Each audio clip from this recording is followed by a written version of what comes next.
ഹരേ രാമ രാമ രാമ ഹരേ ഹരേ, ഹരേ കൃഷ്ണ കൃഷ്ണ കൃഷ്ണ ഹരേ ഹരേ, ഹരേ രാമ രാമ രാമ ഹരേ ഹരേ, ഹരേ കൃഷ്ണ കൃഷ്ണ കൃഷ്ണ ഹരേ ഹരേ. സർവത്ര ഗോവിന്ദനാമ സങ്കീർത്തനം, ഗോവിന്ദ ഗോവിന്ദ. ശ്രീഹരയേ നമ. ഹരേ ഗുരുവായൂരപ്പ ശരണം, മുല്ലോർലിത്തേവരേ ശരണം. നാരായണ അഖില ഗുരോ ഭഗവൻ നമസ്തേ. ജയ് ജയ് ശ്രീ രാധേശ്യാം രാധേശ്യാം. എല്ലാ സജ്ജനങ്ങളുടെയും പാദത്തിൽ മനസ്സുകൊണ്ട് നമസ്കരിക്കണം. ഭഗവാന്റെ അപാരമായിട്ടുള്ള കൃപാകടാക്ഷം കൊണ്ട് നമുക്ക് അടുത്ത ഒരു ദിവസം കൂടി നമ്മുടെ ജീവിതത്തിലെ സത്സംഗത്തിനായിട്ട് അനുവദിച്ചു തന്നു ഭഗവാൻ. ആ കാരുണ്യത്തിൻ്റെ മുമ്പിൽ നമുക്ക് എല്ലാവർക്കും ഒരുപോലെ മനസ്സ് നമിച്ച് ഭഗവാന്റെ ആ പാദത്തിൽ നമസ്കരിച്ചുകൊണ്ട് നമുക്ക് പ്രാർത്ഥിക്കാം. നമ്മുടെ സത്സംഗം വേണ്ടതുപോലെ അനുഭവമാക്കി തരണേ ഭഗവാനെ എന്ന് പ്രാർത്ഥിക്കാം. അപ്പം നമ്മൾ സഞ്ചരിച്ചു കൊണ്ടിരിക്കുന്നത് അക്കിത്തം ഭാഗവതത്തിലൂടെയാണ്. മൂലം ഭാഗവതത്തിൻ്റെ അതുപോലെ തന്നെ വിവർത്തനം മലയാളത്തിലേക്ക് അതേ ശ്ലോകം പദാനുപദം വിവർത്തനം ചെയ്തിട്ട് മനോഹരമായിട്ടുള്ള അക്കിത്തം ഭാഗവതമാണ് ഇവിടെ പാരായണം ചെയ്യണത്. അതോടുകൂടിയിട്ട് ആ സംസ്കൃതത്തിലെ ശ്ലോകങ്ങളും കഴിയുന്നത് പോലെ ഒരുവിധം അക്ഷരത്തെറ്റൊന്നും ഇല്ലാണ്ട് പാരായണം ചെയ്യാൻ അങ്ങനെ വേണം എന്നാണ് ആഗ്രഹം. അപ്പോൾ എവിടെയെങ്കിലുമൊക്കെ എന്തെങ്കിലുമൊക്കെ തെറ്റുകുറ്റങ്ങളുണ്ടെങ്കിൽ ഭഗവാനെ അത് വേണ്ടതുപോലെ തിരുത്തി തന്ന് ഞങ്ങളെ ആ തെറ്റിൽ നിന്നെല്ലാം ഉദ്ധരിച്ച് ആ ഭഗവാന്റെ പാദത്തിൽ പരമമായ ഭക്തി ഉണ്ടാക്കി തരണേന്ന് പ്രാർത്ഥിച്ചുകൊണ്ട് ആ ഭാഗവത പാരായണം ആരംഭിക്കാം. ഇപ്പോൾ 2 പ്രാവശ്യം ആയിട്ട് നമ്മൾ കുറച്ച് ശ്ലോകങ്ങളെ അനുസ്മരിച്ചു. അത് അനുസ്മരിച്ചു കൊണ്ടിരിക്കുന്നത് ഭക്തി നാരദ സംവാദം ആണ് നമ്മൾ അനുസ്മരിച്ചു കൊണ്ടിരിക്കുന്നത്. ഭാഗവത മാഹാത്മ്യത്തിലെ ആ പത്മപുരാണത്തിൽ നിന്നെടുത്തിട്ട് ശ്രീമദ് ഭാഗവതത്തിലെ മാഹാത്മ്യമായിട്ട് കൊടുത്തിരിക്കുന്ന ഭാഗവത മാഹാത്മ്യം ഇതിലെ ആ 1-ാമത്തെ അധ്യായത്തിലുള്ള ആ ഭാഗങ്ങളാണ് നമ്മൾ പാരായണം ചെയ്തുകൊണ്ടിരിക്കുന്നത്. അപ്പോൾ അതിൽ നാരദര് കലികാലത്ത് നാരദരുതാ ഭൂമിയിലൂടെ സഞ്ചരിക്കുന്ന കാര്യം സനകാദി ഋഷീശ്വരന്മാരോട് പറഞ്ഞുകൊണ്ടിരിക്കുകയാണ്. അപ്പോൾ അദ്ദേഹം ഭൂമിയിൽ ഒരു അത്ഭുതമായ കാഴ്ച കണ്ടു എന്ന് പറഞ്ഞിട്ട് ആ ഒരു കാര്യം പറയാണ്. അതായത് ഒരു അതിസുന്ദരിയായിട്ടുള്ളൊരു യുവതി കരഞ്ഞുകൊണ്ടിരിക്കുന്നു. അവരടുത്ത് 2 വൃദ്ധരായിട്ടുള്ള 2 മുത്തശ്ശന്മാർ കിടക്കുന്നുണ്ട്. അവരെ എണീപ്പിക്കാൻ ശ്രമിച്ചുകൊണ്ടാണ് ഈ പെൺകുട്ടി കരയണത്. ആ പെൺകുട്ടിയെ ആശ്വസിപ്പിച്ചുകൊണ്ട് ആ അതിസുന്ദരികളായിട്ടുള്ള 100 യുവതികൾ അവളെ വീശിക്കൊണ്ടും പലതും പറഞ്ഞ് ആശ്വസിപ്പിച്ചുകൊണ്ടും ഇരിക്കുന്നുണ്ട്. ആ കാഴ്ച അകലെ നിന്ന് കണ്ടപ്പോൾ എന്താണ് എന്നറിയാൻ വേണ്ടി നാരദര് ആ പെൺകുട്ടിയുടെ അടുത്തെത്തിയപ്പോൾ നാരദരെ കണ്ടപ്പോൾ ഒരു ആശ്വാസത്തോടു കൂടിയിട്ട് അല്പസമയം ഇവിടെ നിൽക്കണേ, എൻ്റെ സങ്കടം കേൾക്കണേ, അങ്ങേ കണ്ടാൽ എൻ്റെ എല്ലാ ദുഃഖവും ഒടുങ്ങും, എനിക്ക് ഉറപ്പാണ്. അതുകൊണ്ട് അങ്ങേ അത്രയും മഹാഭാഗ്യമുള്ളപ്പോൾ മാത്രമേ അങ്ങേ പോലെയുള്ളവരുടെ ദർശനം ലഭിക്കുള്ളൂ. അപ്പം എനിക്കിത് ആ ഒരു ഭാഗ്യം ഇപ്പം എനിക്ക് കൈവന്നിരിക്കുകയാണ് അങ്ങേ കണ്ടത് മൂലം എന്നുള്ള ഭാഗം വരെയാണ് നമ്മൾ കഴിഞ്ഞ ദിവസം പാരായണം ചെയ്ത് സമർപ്പിച്ചത്. അത് തുടർന്നുള്ള ഭാഗങ്ങൾ ഇത് വേണ്ടതുപോലെ പാരായണം ചെയ്യാനായിട്ട് ആ ഭഗവാന്റെ കാരുണ്യം നമ്മളിൽ ഉണ്ടാവട്ടെ എന്ന് പ്രാർത്ഥിച്ചുകൊണ്ട് നമുക്ക് പാരായണം ആരംഭിക്കാം.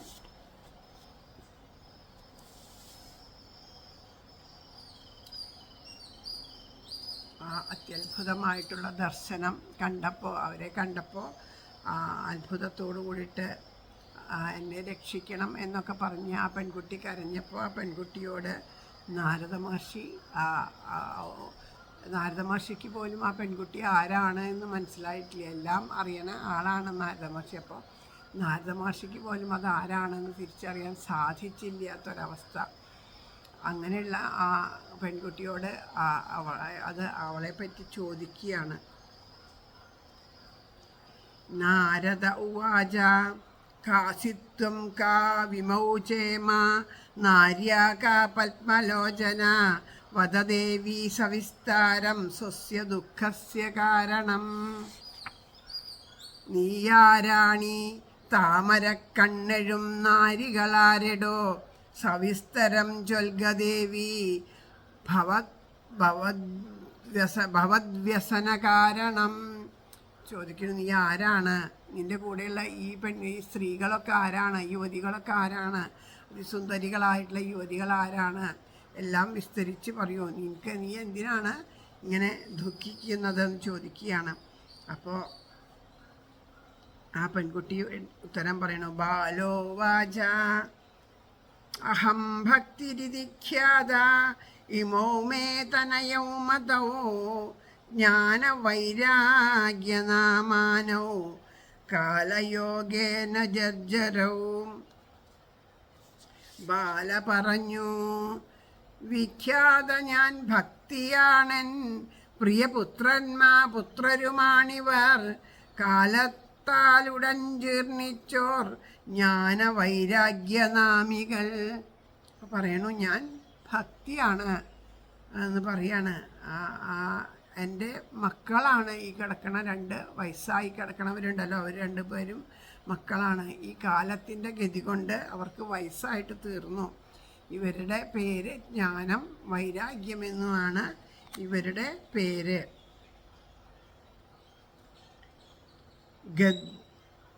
ഗംഗാദ്യ സരിതശ്ചേമ മത്സേവാർത്ഥം സമാഗത തഥാപീന മമ ശ്രേയ സേവിതായ സുരൈരപി. പിന്നെ പറയണു, ഇവരെന്നെ സഹായിക്കാൻ വന്ന ഗംഗാതികുല്യകൾ സുഖമില്ലെന്നു മാത്രമേ സുരസേവിതയാകിലും. അപ്പോൾ പറയണു, ഈ കാണുന്ന സുന്ദരികളൊക്കെ ഉണ്ടല്ലോ, ഗംഗ, സരസ്വതി തുടങ്ങിയിട്ടുള്ള ആ നദികളും ആ ദേവിമാരൊക്കെ ആണ് ഇവിടെ വന്ന് എന്നെ പരിചരിക്കുന്നത്. കാരണം അവരുടെയൊക്കെ സംഘം കൊണ്ട് എല്ലാ പാപങ്ങളും അകന്ന് എപ്പോഴും ശാന്തി സമാധാനം ലഭിക്കും. അല്ലെ, സർവ്വപാപഹരിയാണ് ഗംഗ. അല്ലെ, ഗംഗ എന്ന് പറയുന്നത് തന്നെ പുണ്യമാണ്. ഗംഗയുടെ അനുസ്മരിക്കുന്നത് പുണ്യമാണ്. നമ്മൾ രാവിലെയൊക്കെ കുളിക്കണ സമയത്ത് ഗംഗ, യമുന ചൈവ ഗോദാവരി സരസ്വതി നർമ്മദ സിന്ധു കാവേരി ജലേസ്മിൻ സന്നിധിൻ ഗുരു എന്ന് പ്രാർത്ഥിച്ചുകൊണ്ട് ആ ജലം ശിരസിൽ വയ്ക്കുമ്പോൾ ഈ നദികളുടെയൊക്കെ സാന്നിധ്യം അവിടെ ഉണ്ടാവും. നമ്മുടെ കർമ്മപ്രാരാബ്ധങ്ങളൊക്കെ ഒഴിയും. ഗംഗയിൽ കുളിച്ച് സ്നാനഫലം ഉണ്ടാവും. ഈ നദികളിലൊക്കെ സ്നാനം ചെയ്ത് ഫലം ഉണ്ടാവും എന്നൊക്കെ മഹാത്മാക്കൾ അനുസ്മരിക്കുന്നുണ്ട്. അങ്ങനെ ഇരിക്കുന്ന അവർ തന്നെ വന്ന് സേവിച്ചിട്ടും എൻ്റെ ദുഃഖം കുറയണില്ല. എനിക്ക് ഇപ്പോഴും ഞാൻ ദുഃഖത്തിൽ തന്നെയാണ്. കാരണം പുത്രന്മാരുടെ ഈ ഒരു അവസ്ഥ, അമ്മ 16 വയസ്സുള്ള യുവതിയും മക്കള് വൃദ്ധന്മാരുമായാലത്തൊരു അവസ്ഥ ഏതമ്മയ്ക്കാണ് സഹിക്കാൻ പറ്റുക? അപ്പം ആ ദുഃഖമാണ് കാരണം എന്ന് പറയുന്നു. ഇതാനിം ശൃണുമദ്വാർത്തം സചിന്തസ്ത്വം തപോധന വാർത്താമേ വിദതാപ്യസ്തി താം ശ്രുത്വാ സുഖമാവഹ. കേട്ടാലും ഇപ്പോളൻ വാർത്ത സശ്രദ്ധം തപോധന, അത്രയും ചെവിക്കൊണ്ടിട്ടെനിക്ക് ഗണമേ സുഖം.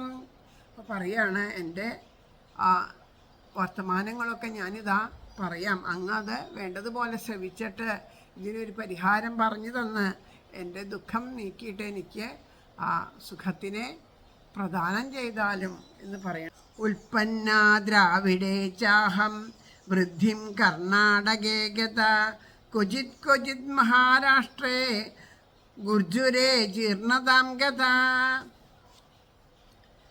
ദ്രാവിഡത്തിൽ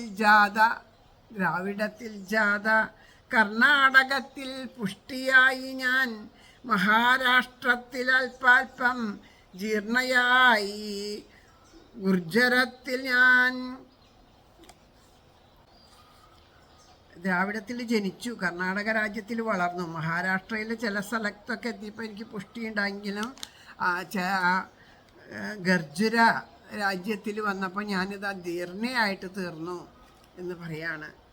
തത്ര ഘോര കലേര്യോഗാത് അഖണ്ഡൈ ഖണ്ഡിതാംഗക ദുർബലാഹം ചിരം യാതാ പുത്രാഭ്യം സഹമന്തതം. കലിബാധിച്ച പാഖണ്ഡർ അംഗഭംഗം വരുത്തിനാർ. പാവമേറെ കേണ ദുർബലയാമെന്നെ സപുത്രയെ. പറയണു ഈ പാഖണ്ഡരെ നമ്മൾ പറഞ്ഞുവല്ലോ, ഭക്തി ഉണ്ട് എന്നൊക്കെ നടിച്ച് ഭക്തന്മാരുടെ വേഷം കെട്ടിയിട്ട് ഭക്തിയെ നശിപ്പിക്കുന്ന കുറച്ച് പേരുണ്ടല്ലോ, അതാ പറയാം. അതുകൊണ്ട് അതാ ഭക്തിയാണ്. അപ്പം ഭക്തിയുടെ അംഗഭംഗമൊക്കെ വരുത്തിയത് ആരാണ്? ആ പാഖണ്ഡര്.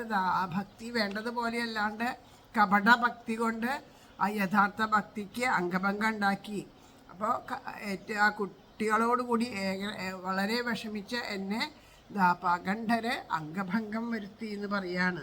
വൃന്ദാവനം പുനഃപ്രാപ്യ നവീനേവ സ്വരൂപിണി ജാതാഹം യുവതീ സമ്യക് പ്രേഷ്ഠരൂപാതു സാമ്പ്രതം. വൃന്ദാവനം പോകി വീണ്ടും നവ്യസുന്ദരിയായി ഞാൻ യൗവനം വന്നുദിച്ചാകെ പ്രേഷ്ഠരൂപിണിയായി ഞാൻ. അങ്ങനെ സഞ്ചരിച്ച് ഞങ്ങൾ വൃന്ദാവനത്തിലെത്തിയപ്പോൾ അവിടെ വച്ചിട്ട് ഞാൻ ഇതുപോലെ ആ 16 വയസ്സുള്ള അതിസുന്ദരിയായിട്ട് തീർന്നു. ആ യൗവനമെല്ലാം എനിക്ക് തിരിച്ചു കിട്ടി എന്നുള്ളത് പറയണു. അങ്ങനെ എൻ്റെ സ്വരൂപം ഇവിടെ എത്തിയപ്പോൾ കമനീയമായിട്ട് തീർന്നു പറയാ. ഇമൗ തു ശയിതാവത്ര സുതൗ മേ ക്ലിശ്യതശ്രമാത് ഇദം സ്ഥാനം പരിത്യജ്യ വിദേശം ഗമ്യതേ മയാ. എണീക്കാൻ വയ്യാതെ വീണുപോയാരൻ 2 മക്കളും ഈ നാടു വിട്ടു വിദേശത്തെങ്ങാനും പോക വേണ്ടുമേ. അപ്പം പറയാണ്, അങ്ങനെയൊക്കെ അവിടെ എത്തിയിട്ട് ആ സ്വരൂപം കമനീയമായിട്ട് തീർന്നു, സുന്ദരിയായിട്ട് തീർന്നു. ആ യൗവനമൊക്കെ തിരിച്ചു കിട്ടിയെന്നുണ്ടെങ്കിലും ആ 2 കുട്ടികൾ ആകെ വൃദ്ധരായിട്ട് അവിടെ വീണ് കിടക്കുകയാണ്. ഇനി ഇവിടുന്ന് വിട്ടിട്ട് വേറെ ഏതെങ്കിലും സ്ഥാനത്തേക്ക് പോയാലേ ഇവരെ പുഷ്ടി ഉണ്ടാവുള്ളൂ എന്നാണ് എനിക്ക് തോന്നണത് എന്ന് പറയാം.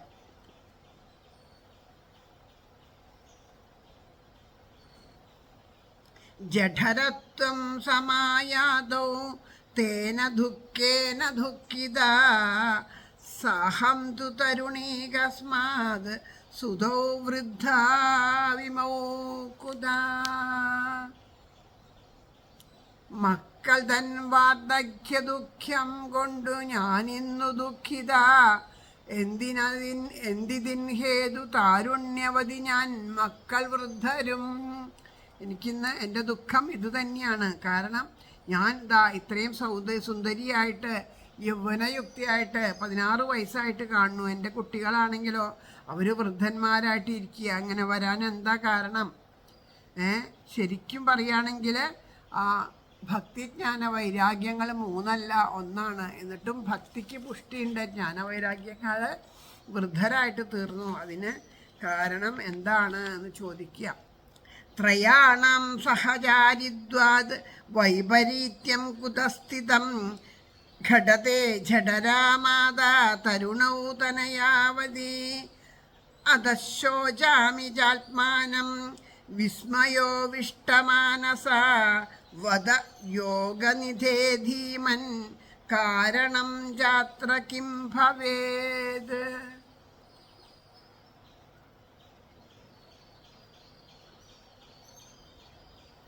അമ്മയ്ക്ക് യുക്തം വാർദ്ധക്യം പുത്രന്മാർക്കു യുവത്വവും ഒപ്പം വാഴ്വോർ ഞങ്ങളിൽ വൈപരീത്യം വന്നതെങ്ങിനെ.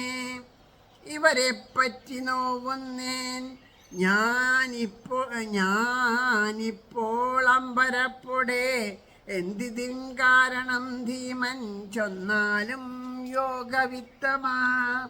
നാരദനോട് പറയാണ്, ശരിക്കും വേണ്ടത് എന്താ? അവർ 3 പേരും ഒരേ ഭാവത്തിലുള്ളവരാണ്. ശരിക്കും എന്താ വേണ്ടത്? 3 പേരും അമ്മ വൃദ്ധയായിട്ടിരിക്കണം, മക്കള് യുവാക്കന്മാരായിട്ടിരിക്കണം. അതല്ലേ വേണ്ടത്? ഇത് തിരിച്ചാമർച്ചാകുമ്പോൾ അതെങ്ങനെയാണെന്നുള്ളതാണ്. അതിന് കാരണം എന്താണ്? ആശ്ചര്യത്തോട് കൂടിയിട്ട് ഞാൻ ആലോചിക്കുകയാണ്. എന്നെക്കുറിച്ച് ഞാൻ ഈ ഒരു അവസ്ഥ കണ്ടിട്ട് ഞാൻ എൻ്റെ ആ മക്കളെ ആലോചിച്ച് ക്ലേശിക്കുകയാണ്. അപ്പം അങ്ങ് തന്നെയാണ് ഇതിനൊരു പോംവഴി പറഞ്ഞു തരേണ്ടത്. എന്താണ് ഇതിനുള്ള കാരണം? ഇതിനുള്ള പോംവഴി എന്താണ് എന്നൊക്കെ അങ്ങ് പറഞ്ഞു തരണം എന്നത് ആ ഭക്തി വളരെ വിനീതയായിട്ട് നാരദരോട് അപേക്ഷിക്കുകയാണ്. നാരദ ഉവാച ജ്ഞാനേനാത്മനി പശ്യാമി സർവമേതത്തവാനഘേ ന വിഷാദസ്ത്വയാ കാര്യോ ഹരിശം തേ കരിഷ്യതി. നാരദൻ പറഞ്ഞു, അനഘേ ജ്ഞാനചക്ഷുസ്സാൽ അറിയൂ ഞാനിതിൻ പൊരുൾ. ഹരി നിന്നെ കാത്തരുളും വിഷാദിക്കേണ്ടതില്ലിനി. നാരദൻ സമാധാനിപ്പിക്കുന്നു. അനഘേ എന്ന് ചോദിച്ചാൽ അഖം പറ്റാത്തവളാണ്. ഭക്തിക്ക് ഒരിക്കലും അഖം ഉണ്ടാവില്ല. ആര് തന്നെ ആ ഭക്തിയെ നശിപ്പിക്കാൻ നോക്കിയാലും ആ ഭക്തിയിൽ പാപം പുരളില്ല. പല വിധത്തിലെ കപടഭക്തന്മാരും നിറഞ്ഞാലും ആ ഭക്തിയുടെ പരിശുദ്ധി നഷ്ടപ്പെടില്ല എന്നുള്ളത് കൊണ്ട് അനഘേ എന്ന് വിളിക്കുന്നു. അങ്ങനെ ഞാനിതാ എൻ്റെ ചക്ഷുസ്സുകളെ കൊണ്ട് ഇതിൻ്റെ കാരണമൊക്കെ ഞാൻ മനസ്സിലാക്കുന്നുണ്ട്. അപ്പോൾ ആ സാക്ഷാൽ ശ്രീഹരി തന്നെയാണ് നിന്നെ കാത്തുകൊള്ളാൻ കാക്കണത്. സാക്ഷാൽ ശ്രീഹരി തന്നെ നിന്നെ കാത്തു രക്ഷിക്കും, ഒരു സംശയവും വേണ്ട എന്നതാ നാരദർ പറയണു. സൂത ഉവാച ക്ഷണമാത്രേന തജ്ഞാത്വാ വാക്യമൂച്ചേ മുനീശ്വര. അപ്പോൾ സൂതൻ ക്ഷണം ഉടനറിഞ്ഞിട്ടുര ചെയ്തു മുനീശ്വരൻ. സൂതൻ പറഞ്ഞു, ക്ഷണം ധ്യാനിച്ചറിഞ്ഞിട്ടുര ചെയ്തു മുനീശ്വരൻ. നാരദ ഉവാച ശൃണുഷ്വാവഹിതാ ബാലേ യുഗോയം ദാരുണക്കലീ തേന ലുപ്തേ സദാചാരോ യോഗമാർഗസ്തപാംസി ച ജ്ഞാന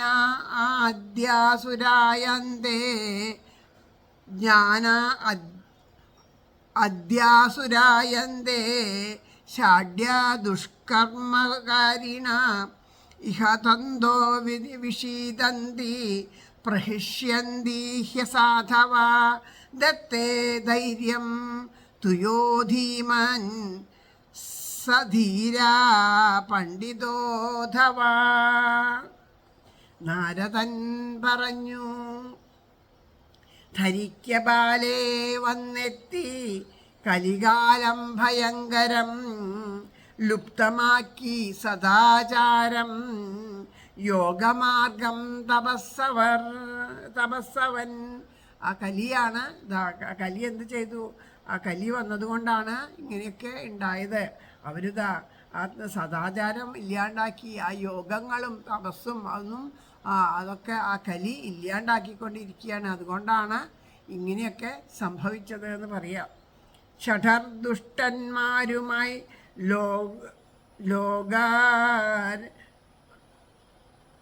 ഷഠർദുഷ്ടന്മാരുമായ ലോകർ അഘാസുരൻ സമാനരും സജ്ജനം വ്യസനിക്കുന്നു സന്തോഷിക്കുന്നു ദുർജനം.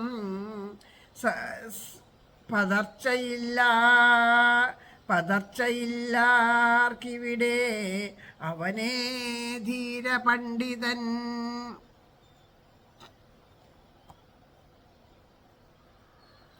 പറയാണ് ഇവിടെ ആ അതിഭയങ്കരമായ കലികാലമാണ്. ആ കലികാലത്തിൻ്റെ ആ ഭയം ജനിപ്പിക്കുന്ന കലികാലമുണ്ട്. അപ്പോൾ കലിയുടെ പ്രഭാവം കൊണ്ട് ഇവിടെ സദാചാരം ഇല്ലാണ്ടായി, യോഗമാർഗം ഇല്ലാണ്ടായി, തപസ്സില്ല, പൂജയില്ല, എല്ലാം നശിച്ചു പോയി. ജനങ്ങൾ വഞ്ചനകളും ദോഷകർമ്മങ്ങളൊക്കെ ചെയ്തുകൊണ്ട് അസുരഭാവത്തിൽ അസുരന്മാരോട് തുല്യരായിട്ടാണ് ഇവിടെ നടക്കുന്നത്. അവർക്ക് ഒരു ദുഷ്ടത ചെയ്യാൻ ഒരു മടിയും ഇല്ല. അങ്ങനെ നടക്കുകയാണ്. സജ്ജനങ്ങളാകട്ടെ വല്ലാതെ ദുഃഖിക്കുന്നു. ദുർജനങ്ങൾ സന്തോഷിക്കുകയും ചെയ്യുന്ന കാലമാണ് ഈ കലികാലം. അപ്പോൾ ആ ബുദ്ധിമാൻ വിചാരശക്തിയിൽ ധൈര്യത്തെ അവലംബിച്ചിരിക്കുന്നുണ്ടോ അവനെ മാത്രം ധീരനെന്നോ പണ്ഡിതനെന്നോ പറയാം. ബാക്കി ആരും ഇല്ല ധീരനായിട്ടും പണ്ഡിതനായിട്ടും. ആരാണോ ആ ബുദ്ധി കൊണ്ട് ചിന്തിച്ച് വിചാരം കൊണ്ട് അറിഞ്ഞ് ആ ഈശ്വരനിൽ മാത്രം മനസ്സർപ്പിച്ച് ധൈര്യത്തോടു കൂടിയിട്ട് എന്തു വന്നാലും എല്ലാം ഈശ്വരഹിതം എന്നറിഞ്ഞുകൊണ്ട് ആ ധൈര്യത്തെ അവലംബിച്ച് ഇവിടെ ഇരിക്കുന്നത് അവനെ മാത്രമാണ് ധീരൻ പണ്ഡിതൻ എന്ന് പറയാൻ സാധിക്കുള്ളൂ. ബാക്കിയുള്ളവരെയൊന്നും അങ്ങനെ പറയാൻ സാധിക്കില്ല എന്ന് പറയാം. അസ്പൃശ്യാനവലോക്യേയം ശേഷഭാരകരീധര വർഷേ വർഷേ ക്രമാജാത മംഗളന്നാപി ദൃശ്യതേ. കാണാൻ തൊടാൻ അറയ്ക്കുന്നതായി ശേഷന്നു ഭാരമായി ക്രമാൽ മാറുകയാണൊഴി കാൺമീലാ ശുഭമെങ്ങുമേ. ആ കലിയുടെ ബാധ കാരണം കൊണ്ട് ആ ഭൂമിക്ക് ഭാരമായി, ശേഷന് ഭാരമായി എന്ന് പറഞ്ഞാൽ ശേഷൻ്റെ ശിരസിലാണ് ഭൂമി ഇരിക്കുന്നത്. അപ്പം ഭൂമിയുടെ ഭാരം അസുരന്മാരെ കൊണ്ട്, ഇങ്ങനെയുള്ള പാഖണ്ഡന്മാരെ കൊണ്ട്, ദുഷ്ടന്മാരെ കൊണ്ട് നിറഞ്ഞു. ഭാരം സഹിക്കാൻ പറ്റണില്ല. അങ്ങനെ അവിടെ ആ ദുഷ്ടത മാത്രം നിറയാണ്. എവിടെയും നന്മയൊന്നും കാണാണ്ടായി തുടങ്ങി എന്ന് പറയണു നാരദര്.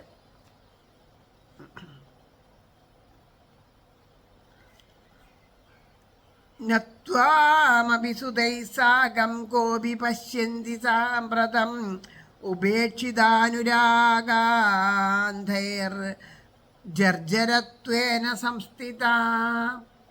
നിന്നെ നിന്മക്കളെ ഗണ്യരായി കാൺമീലൊരുത്തനും ഭോഗലംബടരാൽ പൂണ്ടു നീയും ജീർണതയെങ്കിലും. പറയാണ് എല്ലാവരും ഇപ്പോൾ ഭക്തിയോ ജ്ഞാനമോ വൈരാഗ്യമോ ഒന്നും ആർക്കും ഇല്ല.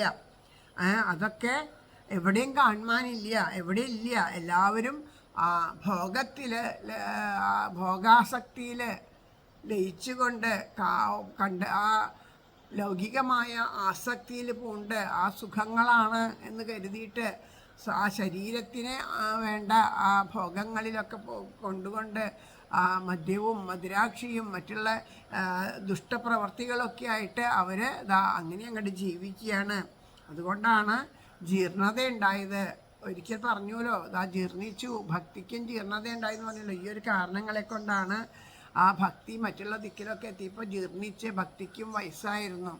വൃന്ദാവനത്തിലെത്തിയപ്പോഴാണ് ആ ഭക്തിക്ക് തൻ്റെ നിത്യ യൗവനം തിരിച്ചു കിട്ടിയത്. നിത്യയൗവനിയായ ഭക്തി പോലും വൃദ്ധയായിട്ട് തീർന്നു കലിയുടെ ആ പ്രഭാവത്തിൽ. എന്നുവെച്ചാൽ ഭക്തി എവിടെയും ഇല്ലാണ്ടായി എന്നാണ് പറയണത്. വൃന്ദാവനസ്യ സംയോഗാത് പുനസ്ത്വം തരുണീ നവാ ധന്യം വൃന്ദാവനം തേന ഭക്തിർനൃത്യതി യത്ര ച. ധന്യം വൃന്ദാവനം തേന ഭക്തിർനൃത്യതി യത്ര ച. വൃന്ദാവനത്തിൽ വന്നപ്പോൾ വീണ്ടും തരുണിയായി നീ ധന്യ വൃന്ദാവനം നീളെ ഭക്തി നൃത്തമുതിർക്കയാൽ. ആ വൃന്ദാവനത്തിലുള്ള ജനങ്ങളുടെ ഉള്ളിൽ മാത്രമാണ് ഭക്തിയുള്ളത്. അവിടെ ഈ കലിയൊന്നും ആ ഭാഗത്ത് ഒരിക്കലും ബാധിച്ചിട്ടില്ല. കാരണം അവിടെ എപ്പോഴും ഭഗവത് നാമങ്ങളും കീർത്തനങ്ങളും നൃത്തങ്ങളൊക്കെ ആയിട്ട് ഈശ്വരനിൽ ആ രാധാകൃഷ്ണ ആനന്ദത്തിൽ മുഴുകിക്കൊണ്ടാണ് ആ വൃന്ദാവനത്തിലുള്ള ജനങ്ങളൊക്കെ ജീവിക്കുന്നത്. അതുകൊണ്ട് തന്നെ ആ ധന്യം വൃന്ദാവനം എന്ന് പറയുന്നു. ആ വൃന്ദാവനത്തോളം ധന്യമായിട്ട് പരിപാവനമായിട്ട് ഈ ഭൂമിയിൽ വേറെ ഒരു സ്ഥലവും ഇല്ല. അത്രയും, കാരണം അവിടെയാണ് ഭക്തി എപ്പോഴും നൃത്തം ചെയ്തുകൊണ്ടിരിക്കുന്നത് എന്ന് പറയുന്നു. സ്വർഗത്തേക്കാൾ ശ്രേഷ്ഠമാണ് സത്യലോകം എന്ന് പറയുന്നത്. ആ സത്യലോകത്തേക്കാൾ വൈകുണ്ഠം, ആ വൈകുണ്ഠത്തെക്കാളും ശ്രേഷ്ഠമാണ് ഭൂമിയിലുള്ള വൃന്ദാവനം എന്ന് പറയുന്നു. കാരണം ആ വൃന്ദാവനത്തിലെ ഭക്തി നിറഞ്ഞു നിൽക്കുന്നത് കൊണ്ട് തന്നെയാണ്. ആ ഭക്തിക്കാണ് പരമമായ ആ പ്രാധാന്യമുള്ളത്. ഭക്തിക്കാണ്. ഭക്തി ഒഴിഞ്ഞ് ഒന്നുകൊണ്ടും എന്നെ ലഭിക്കില്ല എന്ന് നമുക്ക് രാമായണത്തിലൂടെ രാമൻ്റെ ഭാവത്തിൽ നിന്നുകൊണ്ട് ഭഗവാൻ പറഞ്ഞുണ്ട് അല്ലെ. ഭക്തി ഒന്നുകൊണ്ട് മാത്രമേ എന്നെ കിട്ടുള്ളൂ, ഭക്തി ഒഴിഞ്ഞ് ഒന്നുകൊണ്ടും കിട്ടില്ല. എത്ര തപം ചെയ്താലും, എത്ര യാഗം ചെയ്താലും, എത്ര പൂജ കഴിച്ചാലും, എന്ത് ചെയ്താലും അതൊന്നും കലികാലത്ത് എന്നെ ലഭിക്കാൻ സാധിക്കില്ല. കാരണം അതിലൊക്കെ ഏതൊക്കെ കർമ്മങ്ങൾ നമ്മൾ ചെയ്യണ്ടെങ്കിൽ ആ കർമ്മത്തിൽ അല്പമെങ്കിലും ചുതി വരാണ്ടിരിക്കില്ല. കാരണം നമ്മളുടെയൊക്കെ ഉള്ളിൽ ഞാൻ ചെയ്യണമെന്നുള്ള ഭാവമുണ്ട്. അപ്പം ഞാൻ ചെയ്യണമെന്നുള്ള ഭാവത്തിൽ ആ ചെയ്യുന്ന കർമ്മങ്ങൾ, കാരണം എല്ലാം ഭഗവാനാവുമ്പോൾ മാത്രമേ യാതൊരു ചുതിയുമില്ലാണ്ട് പരിപൂർണമായിട്ടും നന്നായി വരുള്ളൂ. പക്ഷെ നമ്മളൊന്നും ഇല്ല, എന്ത് കാര്യം ചെയ്യുമ്പോഴും കൂടി ഞാൻ ചെയ്യണമെന്നുള്ള ഭാവത്തിലാണ് അല്ലേ. അമ്പലത്തിൽ ഒരു വിളക്ക് സമർപ്പിക്കാവട്ടെ, ഒരു എന്തെങ്കിലും ഒരു കാര്യം നിസ്സാരമാവട്ടെ, അമ്പലത്തിൽ എന്തെങ്കിലും നിസ്സാരമായിട്ട് ഒരു ട്യൂബ് ലൈറ്റോ ഒരു ബൾബോ എന്തെങ്കിലും ഒന്ന് സമർപ്പിക്കാവട്ടെ, അതിൻ്റെ ഉള്ളിൽ വെണ്ടയ്ക്ക അക്ഷരത്തിൽ അതിലെഴുതി വയ്ക്കാൻ പറ്റിയില്ലെങ്കിൽ ആ ലൈറ്റ് കത്തണേൻ്റെ തൊട്ടടുത്ത് തന്നെ കുറച്ചും കൂടിയും ഭംഗിയിൽ ലൈറ്റിൽ മിന്നണ പോലെയുള്ള പേരിൽ ഇന്ന ആൾ വഹ എന്ന് എഴുതി വയ്ക്കും അല്ലേ. നമ്മൾ അതിന് പോലും ഞാൻ ഞാൻ ഞാൻ എന്നുള്ള ഭാവം കൊടുക്കണം. അപ്പോൾ അങ്ങനെയുള്ള നമ്മളുടെ പ്രവൃത്തികളൊക്കെ അങ്ങനെയാണ്. അപ്പോൾ അവിടെ അങ്ങനെ ചെയ്യുന്ന ഓരോ കർമ്മങ്ങളായാലും ആ കർമ്മത്തിൽ ചുതി സംഭവിക്കുകയാണ്. ഒരു യാഗം നടത്തുമ്പോൾ ഞാൻ യാഗം നടത്തണു എന്നുള്ള ഭാവത്തിലാണ് ആ യാഗം നടത്തുന്ന ആൾ ചെയ്യണത്. അപ്പോൾ അങ്ങനെ ചെയ്യുമ്പോൾ ആ കർമ്മങ്ങളിലൊന്നും വേണ്ട പോലെ ഉണ്ടാവില്ല, അവിടെയൊക്കെ ചുതി സംഭവിക്കുക ചെയ്യണേ. അപ്പോൾ അതൊന്നും ഇല്ലാത്ത ഭക്തിക്ക് ഒരിക്കലും ചുതി ഉണ്ടാവില്ല, ഭക്തിക്ക് മാത്രമേ ഉള്ളൂ. അപ്പോൾ ആ ഭക്തി ഉള്ളവർക്കേ ഉണ്ടാവുള്ളൂ. അതുകൊണ്ടാണ് വൃന്ദാവനത്തിലുള്ളവർക്ക് ആ നിഷ്കപടമായിട്ടുള്ള നിർമ്മലമായിട്ടുള്ള പ്രേമഭക്തിയാണ് ഭഗവാനെ. അവർ നമ്മളെപ്പോലെയൊന്നുമല്ല, ഭഗവാൻ നമ്മളിലെ ഒരാളായിട്ടാണ് അവർ ഭഗവാനെ കരുതണത്. അല്ലാണ്ട് നമ്മളെപ്പോലെ എവിടെയോ ഇരിക്കുന്ന ദൈവം അനുഗ്രഹിക്കാൻ വരണു, ആ ദൈവത്തിന് ഇരിപ്പിടം എവിടെയാണെന്ന് അറിയില്ല, ദൈവം വരുമെന്നും അറിയില്ല. നമുക്കിങ്ങനെ വരുമ്പോൾ കുറേ ആശ്രയിച്ച് നോക്കണു, കുറേ പ്രാർത്ഥിച്ച് നോക്കണു, കുറേ വഴിപാട് ചെയ്ത് നോക്കണു, ചിലപ്പോൾ വിശ്വസിക്കണു, ചിലപ്പോൾ വിശ്വസിക്കണില്ല, അങ്ങനെയുള്ള ഭാവമാണ്. പക്ഷേ വൃന്ദാവനത്തിലുള്ള വ്രജവാസികൾക്ക് അങ്ങനെയല്ല. അവർക്ക് ഉറപ്പാണ് അവരുടെ ഠാക്കൂർജി എപ്പോഴും അവരുടെ കൂടെ ഉണ്ട് എന്ന് ഉറപ്പാണ്. എല്ലാത്തിലും അവർ ആ ഠാക്കൂർജി ആ രാവിലെ എഴുന്നേറ്റ് കഴിഞ്ഞാൽ ആദ്യം ഠാക്കൂർജിക്ക് വേണ്ട കാര്യങ്ങളൊക്കെ ചെയ്ത് അവരിൽ ഒരാളായിട്ട്, ഇപ്പം നമ്മുടെ വീട്ടിൽ ഒരു കുഞ്ഞുണ്ടെങ്കിൽ ആ കുഞ്ഞിനെ നമ്മൾ എങ്ങനെയാണോ പരിപാലിക്കുന്നത് അതുപോലെയാണ് വൃന്ദാവനവാസികൾ ഭഗവാനെ പരിപാലിക്കുന്നത്. നമ്മളിതാ ഗൃഹസ്ഥാശ്രമികളായി ജീവിക്കുമ്പോൾ അവിടുത്തെ അച്ഛനൊക്കെ പുറത്തു പോയി വരുമ്പോൾ കുട്ടികളിങ്ങനെ കാത്തിരിക്കുമല്ലേ, അച്ഛൻ എന്താ തിന്നാൻ കൊണ്ടുവന്നേക്കണേ എന്ന് ചോദിച്ചിട്ട് മധുരപലഹാരങ്ങളോ എന്തെങ്കിലുമൊക്കെ തിന്നാൻ കൊണ്ടുവന്നിട്ട് ഇങ്ങനെ കാത്തിരിക്കും. അതുപോലെ വിശേഷ ദിവസങ്ങളിലൊക്കെ വസ്ത്രങ്ങൾ മറ്റുള്ളതൊക്കെ കുട്ടികൾ പറയും, അച്ഛാ അത് വാങ്ങിക്കൊണ്ടുവരണം, അമ്മേ അത് വാങ്ങിക്കൊണ്ടുവരണം എന്നൊക്കെ പറയുന്നുണ്ട്, കുട്ടികൾ കാത്തിരിക്കും. അപ്പോൾ ഈ വൃന്ദാവനത്തിലുള്ളവർ പോയിട്ട് വരുമ്പോൾ ഈ കുട്ടികൾക്ക് എന്താണോ വാങ്ങിയത് അതുപോലെ തന്നെ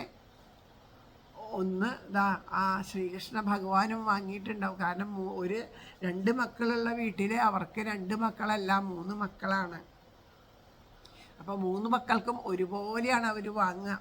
അതുപോലെ വാങ്ങിയിട്ടുണ്ടാവും. വസ്ത്രമായാലും കളിപ്പാട്ടായാലും ഭക്ഷണ സാധനങ്ങളായാലും അവർ പാകം ചെയ്യുന്ന ഭക്ഷണം ആ ഭഗവാനും കൂടി കൊടുത്ത് എല്ലാവരും കൂടി ഒരുമിച്ചിരുന്ന് ഭക്ഷണം കഴിക്കുക വീട്ടിലെന്ന് പറഞ്ഞ പോലെ കണ്ണനും അവരോടൊപ്പം ഇരുന്ന് ഭക്ഷണം കഴിക്കുന്ന പോലെ കണ്ണന് വിളമ്പി കൊടുത്തിട്ട് ആ കണ്ണനോടൊപ്പം കൂടി ഇരുന്നിട്ട് അടുക്കളയിലാണ് അവിടെ അധികവും ഉണ്ടാവുക. ഭഗവാന്റെ ആ ലഡു ഗോപാലൻ്റെ വിഗ്രഹം അവിടെ ഉണ്ടാവുക.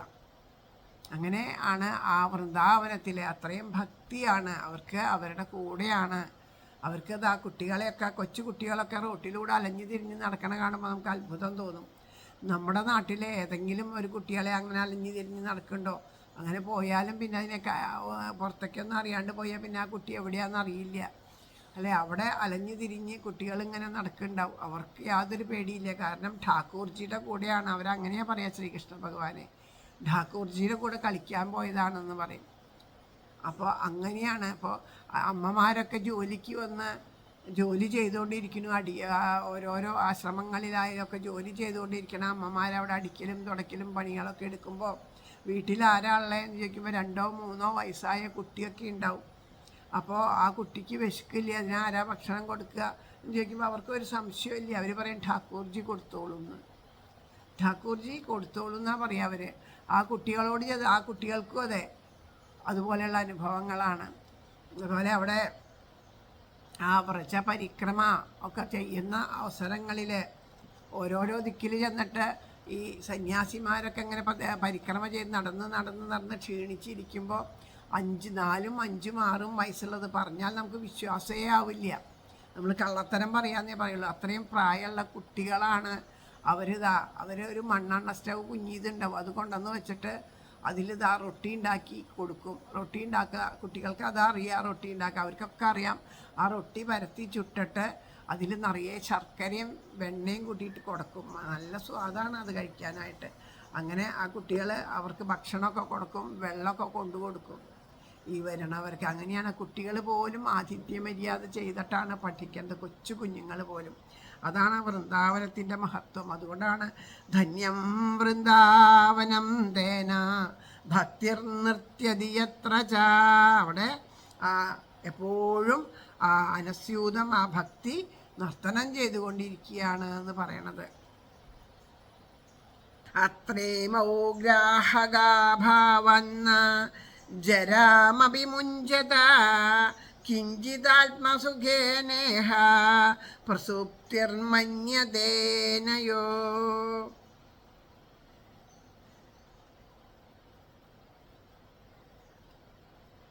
ജ്ഞാനവൈരാഗ്യ പൂജയ്ക്കാളില്ലഞ്ഞിട്ടവർ ജീർണരായി ഉണ്ടൽപാത്മസുഖം അതിന്മേൽ സുപ്തരിന്നിവർ. അവിടെ ആയാലും അവർക്ക് അറിവൊന്നുമില്ല, ജ്ഞാനവൈരാഗ്യങ്ങളൊന്നും വന്നിട്ടില്ല. കാരണം അവരുടെ കൂടെ എപ്പോഴും അവർ ഭഗവാനെ അവരുടെ കൂട്ടത്തിൽ ഒരാളായിട്ട് ആ ഭക്തി ഭഗവാനുണ്ടെങ്കിലും അങ്ങനെയുള്ള ജ്ഞാനവൈരാഗ്യങ്ങളൊന്നും അവിടെ ഇല്ല എന്ന് അങ്ങനെ വരികയാണ്. ആ വിരക്തി വരാത്ത ആൾക്കാരാണ് അവർ. ആ ഗൃഹത്തിൽ നിന്ന് വിരക്തി വന്നിട്ടുള്ള ആൾക്കാരല്ല, ഗൃഹസ്ഥാശ്രമികൾ തന്നെയാണ്. പക്ഷേ ആ ഗൃഹത്തിൽ ഒരാളായിട്ട് ഭഗവാനെ കണ്ട് കൂടെ നടക്കണമെന്നുള്ള അവർക്ക് ആസക്തിയൊന്നും വിട്ടിട്ടില്ല, വൈരാഗ്യമൊന്നും വന്നിട്ടില്ല. അങ്ങനെയുള്ള അറിവ്, വേണ്ടതായിട്ടുള്ള അറിവുകളൊന്നും വന്നിട്ടില്ലാത്തത് കൊണ്ട് ജ്ഞാനവൈരാഗ്യങ്ങൾ അവിടെ ചെന്നിട്ട് അവർക്ക് അതുകൊണ്ടാണ് അവർ വൃദ്ധരായത്. അതുകൊണ്ട് ഇവർ വൃദ്ധരായെന്ന് മാത്രമല്ല, എന്നാലും അവിടെ ആ ഭക്തി കൊണ്ട് അവർക്ക് അനുഭവിക്കുന്ന ആ ആത്മസുഖം ഉണ്ടല്ലോ, അതുകൊണ്ട് ഇവരിതാ ഉറങ്ങിക്കിടക്കുകയാണ്. അതുകൊണ്ടാണ് ഇവർക്ക് അവിടെ നാശം സംഭവിക്കാത്തത്. എന്തുകൊണ്ട്? അല്പം ആ ഭക്തിയിൽ നിന്നുണ്ടായ ആനന്ദത്തിൻ്റെ ആനന്ദാവസ്ഥ കൊണ്ട് ജ്ഞാനവൈരാഗ്യങ്ങൾ ഉറങ്ങിക്കിടക്കുകയാണ് എന്ന് പറയണു. ശ്രീ ഭക്തിരുവാച കഥം പരീക്ഷിതാരാജ്ഞാ സ്ഥാപിതോ ഹ്യശുചിക്കലി പ്രവൃത്തേതു കലൗ സർവസാര കുത്രഗതോ മഹാൻ. ഭക്തി പറഞ്ഞു പരീക്ഷിത്തു ഭരിച്ചിട്ടും കലിയങ്ങിനെ ബാക്കിയായി കലിയെ എങ്ങൊളിച്ചു മഹത്തം സർവസാരവും. അപ്പോൾ ചോദിക്കണു, ഇത്രയും വലിയ പരീക്ഷിത്ത് മഹാരാജാവിനെ പറ്റിയിട്ട് കേട്ടിട്ടുണ്ട്. അപ്പോൾ തൻ്റെ ദുഃഖത്തിന് കാരണം എന്താണ്? കലിയാണ് എന്ന് ഭക്തിദേവി മനസ്സിലാക്കി. അപ്പോൾ ഭക്തിദേവി ചോദിക്കുകയാണ്, ആ പാപവൃത്തികളിൽ ജനങ്ങൾക്ക് താല്പര്യത്തിലുള്ളത് കൊണ്ടാണല്ലോ ഇവിടെയൊക്കെ ഇങ്ങനെ ദുഃഖങ്ങളും ദുരിതങ്ങളും ഒക്കെ ഉണ്ടായത്. അതുകൊണ്ടാണ് ആ ഭക്തിക്ക് അവിടെ സ്ഥാനം നഷ്ടപ്പെട്ടത്. അപ്പോൾ അതൊക്കെ ലോകത്തിന് എല്ലാവർക്കും അഹിതം ഉണ്ടാക്കുകയാണ്, ദോഷകാരണ്യാണ്. അങ്ങനെ അയോഗ്യനായിരിക്കണ ഈ കലിയെ എന്തിനാണ് മഹാനായ പരീക്ഷിത്ത് മഹാരാജാവ് രക്ഷിച്ചത്? അതിനെന്താണ് കാരണം എന്ന് ചോദിക്കുക. ആ കലി ലോകത്തിൽ പ്രവേശിച്ചപ്പോൾ ഈ സർവ്വ വസ്തുക്കളിലും നിറഞ്ഞു നിൽക്കുന്ന ആ നന്മയുണ്ടല്ലോ, അതിൻ്റെയൊക്കെ സാരം അതൊക്കെ എവിടെ പോയിട്ടാണ് ഒളിച്ചത്? അതിന് ആ മഹത് വസ്തുക്കളൊക്കെ കാണാത്തത് കൊണ്ടാണ് ചോദിക്കണേ. ഈ മഹത്തായിട്ടുള്ളതെല്ലാം എവിടെ പോയി ഒളിച്ചു? മഹൽ കർമ്മങ്ങൾ അങ്ങനെയുള്ളതൊക്കെ ഉണ്ടല്ലോ, അത് എവിടെയാണ് പോയി ഒളിച്ചത് എന്ന് ഭക്തി നാരദരോട് ചോദിക്കുകയാണ്. കരുണാപരേണ ഹിരണ്യാപ്യധർമ്മ കഥമീക്ഷ്യതേ ഇമം മേ സംശയം ചിന്തി തദ്വാചാ സുഖിതാസ്മ്യഹം. അധർമ്മത്തെ ചെറുക്കാഞ്ഞതെന്തേ സകരുണൻ ഹരി സംശയം നീക്കിടും വാക്കാൽ എന്നെ സസുഖിയാക്കണേ. ഈ അധർമ്മമൊക്കെ വന്നാൽ എവിടെയാണോ ധർമ്മ സംസ്ഥാപനാർത്ഥായ സംഭവാമി യുഗേ യുഗേ എന്നാണല്ലോ ഭഗവാനെ പറയുന്നത്. അപ്പോൾ ഇവിടെ ഈ അധർമ്മം ഇങ്ങനെ കൊടികുത്തി വാഴുന്ന കണ്ടിട്ടും ആ കരുണാമയനായിട്ടുള്ള ശ്രീഹരി എന്താ മിണ്ടാണ്ടിരിക്കുന്നത്? എന്താണ് ശ്രീഹരി ഒന്നും ചെയ്യാത്തത്? എൻ്റെ ഈ സംശയത്തെ അവിടെ നിന്ന് തീർത്തു തന്നിട്ട് എൻ്റെ മനസ്സിന് സുഖവും സമാധാനവും നൽകണേ എന്നതാ ആ ഭക്തി നാരദരോട് അപേക്ഷിക്കണു. നാരദ ഉവാച യദി പൃഷ്ടസ്ത്വയാ ബാലേ പ്രേമതശ്രവണം ഗുരു സർവം വക്ഷ്യാമി തേ ഭദ്രേ കശ്മലം തേ ഗമിഷ്യതി. നാരദൻ പറഞ്ഞു, ഞാൻ പറഞ്ഞു തരാം ബാലേ, നീ ചോദിച്ചതിനുത്തരം സസ്നേഹം കേൾക്ക നീ ഭദ്രേ, തീരും നിൻ വിനയൊക്കെയും. പറയണു ആ ഉത്തരം പറയാണ്. അത് ഇതിനൊന്നും വ്യാഖ്യാനമൊന്നും പറയേണ്ട ആവശ്യമില്ല. നാരദന് പറഞ്ഞു സംശയത്തിനൊക്കെ കാരണങ്ങൾ എന്താ ചോദിച്ചതിനൊക്കെ ഉള്ള ഉത്തരം ഞാനിതാ പറഞ്ഞു, സർവ്വകാര്യങ്ങളും ഞാൻ നിനക്ക് പറഞ്ഞു തരാം. നീ മനസ്സിരുത്തി അത് കേൾക്കൂ. അത് മനസ്സിരുത്തി കേട്ടാൽ എന്തുണ്ടാവും? അതുകൊണ്ട് തന്നെ നിൻ്റെ എല്ലാ ദുഃഖങ്ങളും തീർന്ന് നിനക്ക് മനഃശാന്തി ഉണ്ടാവും എന്നതാ പറയണു. യഥാ മുകുന്ദോ ഭഗവാൻ ക്ഷ്മാം ത്യക്ത്വാ സ്വപദം ഗതാ തദ്ദിനാത് കലിരായാത സർവസാധനബാധക. മുകുന്ദ ഭഗവാൻ വൈകുണ്ഠത്തെ പ്രാപിച്ച നാൾ മുതൽ ഭൂമിയെ കലി ബാധിച്ചു സർവസാധകനാശകൻ.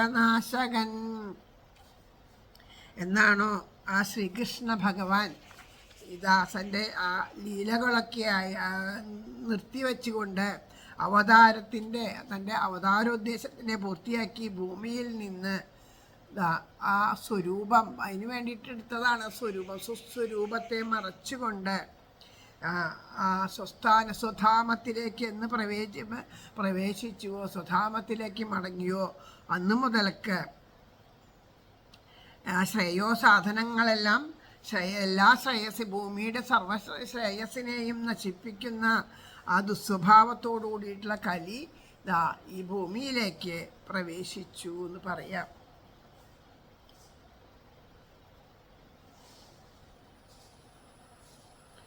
ദുഷ്ടോ ദിഗ്വിജയേ രാജ്ഞോ ദീനവശ്ചരണം ഗതാ നമയാ മാരണീയോയം സാരംഗ ഇവ സാരഭുക്. ദീനൻ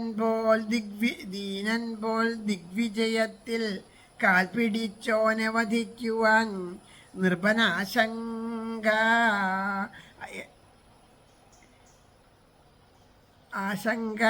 അവധ്യൻ വേണ്ട പോൽ സാരഭുക്കവൻ. എന്ത് ചെയ്തു? ആ ദിഗ്വിജയം നടത്തി വരുമ്പോൾ ഈ കലിയെ കാണുകയാണ്. അപ്പോൾ കലി എന്ത് ചെയ്തു? കലി എന്നിട്ട് എന്നെ വധിക്കരുത്, എൻ്റെ കലിയുഗമാണ് നടക്കുന്നത്, ഞാൻ ഈ യുഗപുരുഷനാണ്, ഞാൻ എൻ്റെ ധർമ്മമാണ് ചെയ്യണത്, എൻ്റെ ധർമ്മം ഇങ്ങനെയാണ്, അപ്പോൾ അതിന് വീഴ്ച വരുത്താൻ എന്നെ വധിക്കരുത് എന്ന് പറഞ്ഞ് പരീക്ഷിത്ത് ദിഗ്വിജയത്തിനായിട്ട് സഞ്ചരിച്ചു കൊണ്ടിരിക്കുമ്പോൾ കലിയുടെ സ്വരൂപത്തെയൊക്കെ കണ്ട് മനസ്സിലാക്കി, കലിയുടെ ദോഷങ്ങളെ കണ്ട് മനസ്സിലാക്കി വധിക്കാൻ പോയതാണ്. അപ്പോൾ വേഗം ചെന്ന് ശരണം പ്രാപിച്ചു. അപ്പോൾ ശരണം പ്രാപിക്കുന്നവനെ വധിക്കുക എന്നുള്ളത് ധർമ്മമല്ല. അതുകൊണ്ട് എന്ത് ചെയ്തു,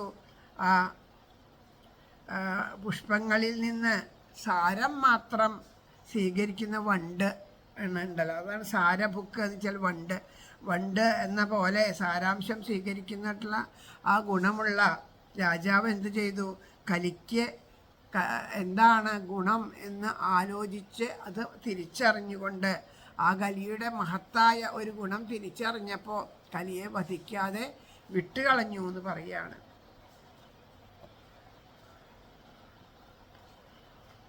യദ്ഫലം നാസ്തി തപസാ ന യോഗേന സമാധിനാ തദ്ഫലം ലഭതേ സമ്യക് കലൗ കേശവകീർത്തനാത്. തപോയോഗ സമാധിക്കു നേടാൻ വയ്യാത്ത സദ്ബലം കലി വന്നാൽ നരന്നേകും ഹരിനാമ പ്രകീർത്തനം. അതാണ് മഹത്തായിട്ടുള്ള ആ കലിയുടെ ഗുണം. എന്താണ് ആ കലി വധിക്കാതിരിക്കാൻ കാരണം എന്താ വെച്ചാൽ തപസ്, യോഗം, സമാധി, പൂജ, കർമ്മങ്ങൾ ഇതൊക്കെ ഉണ്ടല്ലോ. എന്നിവ കൊണ്ടൊന്നും ലഭിക്കാത്ത, അതുകൊണ്ടൊക്കെ ലഭിക്കുന്നതായിട്ടുള്ള പരമഫലം കലികാലത്ത് അതുകൊണ്ടൊന്നും ആ ഫലം ഉണ്ടാവില്ല. കാരണം എന്താണെന്ന് വെച്ചാൽ ഇതിനൊക്കെ ശ്രദ്ധ, വൃത്തി ഒക്കെ വേണം, പിന്നെ മനഃശുദ്ധിയൊക്കെ വേണം. കലികാലത്ത് ഇതൊന്നും ഉണ്ടാവില്ല. ശ്രദ്ധ ഉണ്ടാവില്ല, മനഃശുദ്ധി ഉണ്ടാവില്ല, മനസ്സ് ഏകാന്താവില്ല. അങ്ങനെ അതൊന്നും ആ കലിയുടെ ബാധ കാരണം കൊണ്ട് ഇതൊന്നും ഉണ്ടാവില്ല. അതുകൊണ്ട് ഇതിനൊന്നും ഈ കലികാലത്ത് ഇതുകൊണ്ടൊന്നും പ്രയോജനമില്ല. പക്ഷേ കലിയിൽ എന്തുണ്ട്, ഹരിയുടെ നാമസങ്കീർത്തനം ജനങ്ങൾ ചെയ്താൽ ആ നാമസങ്കീർത്തനം കൊണ്ട് ഈ സർവമായിട്ടുള്ള ഇപ്പം മേൽപ്പറഞ്ഞ ആ സർവയാഗ തപോധ സമാധികളുടെയൊക്കെ ഫലം ലഭിക്കും. അപ്പോൾ തപസ് മുതലായവ സാധിക്കുന്നത് പോലെ തന്നെ നാമജപം കൊണ്ട് എല്ലാം നേടാൻ സാധിക്കും. നമുക്ക് തോന്നും നാമം ജപിക്കുന്നത് വളരെ സുഖമാണ്, എന്നാൽ പിന്നെ നാമം ജപിക്കാം എന്ന്. പക്ഷേ നാമം ജപിക്കാനായിട്ട് വളരെ പ്രയാസമാണ്, വളരെ എളുപ്പമാണ്. നാമം ജപിക്കുക എന്ന് പറഞ്ഞാൽ അത് വളരെ പ്രയാസമാണ്. കാരണം നാവിനത് വഴങ്ങണ്ടേ, വരണ്ടേ, നാവിലേക്ക് തോന്നണ്ടേ, പറ്റണ്ടേ, എല്ലാ വിധത്തിലുള്ള ചിന്തകളും എല്ലാ ഇന്ദ്രിയങ്ങളും നമ്മളെ അതിൽ നിന്ന്, കാരണം ഇന്ദ്രിയങ്ങളൊക്കെ ബാഹ്യമായിട്ട് നിൽക്കണ ഇന്ദ്രിയങ്ങളൊക്കെ ബാഹ്യമായിട്ടുള്ള സുഖഭോഗങ്ങളിൽ ആശ്രയിച്ചിട്ട് അതാണ് സത്യം എന്ന് വിചാരിച്ചിട്ട് അതിൽ മുഴുകി ഭോഗാസക്തിയിൽ മുഴുകിയിരിക്കുകയാണ്. അപ്പം നമ്മുടെ എല്ലാ ഇന്ദ്രിയങ്ങളും, നമ്മുടെ ബന്ധുമിത്രാദികൾ പോലും നമ്മളെ ഇതിൽ നിന്നൊക്കെ എപ്പോഴും പിന്തിരിപ്പിച്ചു കൊണ്ടിരിക്കും. പക്ഷേ അതിൽ നിന്നെല്ലാം നമ്മൾ ബുദ്ധി കൊണ്ട് വിവേചിച്ചറിഞ്ഞ്, ബുദ്ധി ആണ് കലികാലത്തുള്ള ജനങ്ങളെ. അപ്പം നേരത്തെ പറഞ്ഞില്ലേ, പണ്ഡിതൻ എന്ന് പറയുന്നത് മറ്റുള്ള പണ്ഡിതന്മാരൊന്നുമല്ല. ആരാണ്? ബുദ്ധി കൊണ്ട് വിവേചിച്ചറിഞ്ഞ് ഈ പുറമേക്ക് കാണുന്നതൊന്നുമല്ല സത്യം. ഇതൊക്കെ എപ്പോഴും നശിച്ചു പോകാവുന്നതാണ്. സത്യമായിട്ട് ഒന്നേ ഉള്ളൂ, ആ പരമസത്യത്തിനെയാണ് ആശ്രയിക്കേണ്ടത് എന്ന് തിരിച്ചറിഞ്ഞ് ഈശ്വരനാമം ഇരിക്കാൻ സാധിക്കുക എന്ന് വിചാരിച്ചാൽ അത് മനുഷ്യന് മാത്രമേ സാധിക്കുള്ളൂ. അതുകൊണ്ടാണ് മനുഷ്യൻ ശ്രേഷ്ഠനാണ്, കലികാലത്തെ മനുഷ്യർ പ്രത്യേകിച്ചെന്ന് പറയണത്.